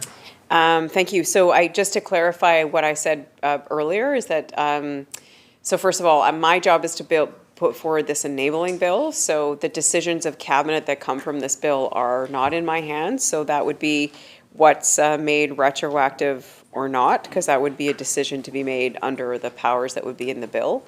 But what has happened, and the member asked for an example, is the one that we talked about that was issued on February 3rd. And what I was talking about when I said I wasn't aware is I don't know of the government procurement entities that would be under the umbrella of the powers in this bill. So there's still to be they're included in the definition, but an individual decision that might be made under this to issue a procurement directive has not been made yet. So that would be a future cabinet decision.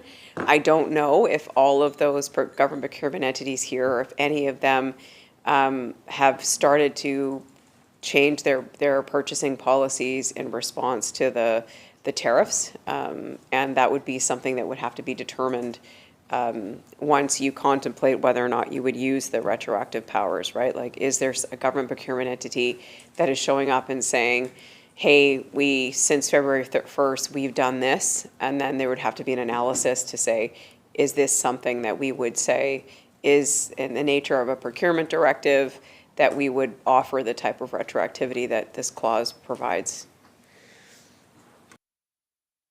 Recognizing the member for Richmond, Queensborough.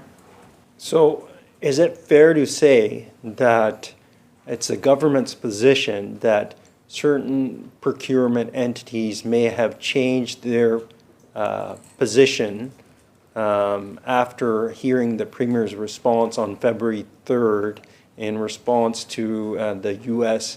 executive order on February 1st? Is that fair to say that these procurement entities could have changed some of their actions and how they were operating in regards to isolating vendors from, say, the U.S.? Recognizing the minister. Yeah, so I have no reason to believe that they're not complying with that, that purchasing directive that the Premier made on February 3rd. And I think that there's been a lot of solidarity out there, as we talked before, about a lot of entities, private and public, that are working on designing their procurement policies in a way to respond to the tariffs. And, you know, I don't come here with the full knowledge of every decision that government reporting entity or those crowns have made since February 3rd. Recognize the member for Richmond Queensborough. The Attorney General mentioned the word solidarity. There has been a lot of solidarity. What does the Attorney General mean by that? Recognizing the minister. Thank you. What I mean by that is since February 1st, there's been a lot of solidarity in Canadians and British Columbians working together to respond to the tariff threats. And that has included, and I'm sure the member has seen, a whole bunch of Buy BC, Buy Canada campaigns that have been showing up in grocery stores, showing up in local businesses, showing up in many places that have shown individual decisions of organizations, corporations, small businesses to direct their purchasing or fill their shelves with things that are BC or Canadian or exclude America. So that's the level of solidarity that's been out there since February 1st. Recognizing the member for Richmond Queensborough. So right now, we're dealing with this legislation. It has not passed. And the Attorney General said that some organizations may have changed their actions. And would that not have, is that not maybe putting them in a position that they may face liability as a result of changing their actions when this bill has not passed yet? Recognizing the minister. So you've identified precisely the reason for two, is that we want to make sure that organizations that have acted in a way in accordance with February 3rd, what the Premier announced publicly, and anything that we think looks like that would be the assessment that would have to be made, looks like a procurement directive, that would actually do what we want them to do, which is to stimulate the economy, support local businesses, do all those things, that we would offer them that protection in case they incurred. And I think we talked in detail with Clause 8 and 9, what the limits of that are and what it's meant to protect, but that we would offer that type of protection. Recognizing the member for Richmond Queensborough. So the Premier made a response declaration back on February 3rd, and there's certain organizations that may have taken certain actions that may have exposed them to liability, and they never had any sort of legislative protection at the time. So do you think does the Attorney General think that was a reasonable decision on the part of the Premier of making that response when that was going to expose certain organizations to liability when they didn't have legislation to actually protect them? A reminder that the question should please remain relevant to Clause 10.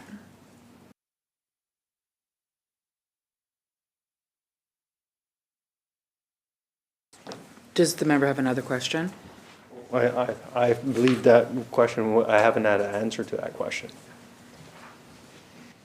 Recognizing the minister. Thank you. So the reason for this bill and the fast-moving response that we are doing, and it would be faster if we could get through the committee debate and get this bill into royal assent as quickly as possible, is for us to have the legislative framework that we talked about is part of designing procurement in a way that responds and has all those protections in it, and is exactly the reason that we have this clause in here about retroactivity until February 1st, is that we want to make sure that the solidarity that was put into place helps people know that there is a protection available for the actions they took. Although we talked in length, I think, over the last few days about all of the ways the procurement and decisions about purchasing have a legal framework that's pretty intense around protections so we don't expect there's we talked about that, incurring of liability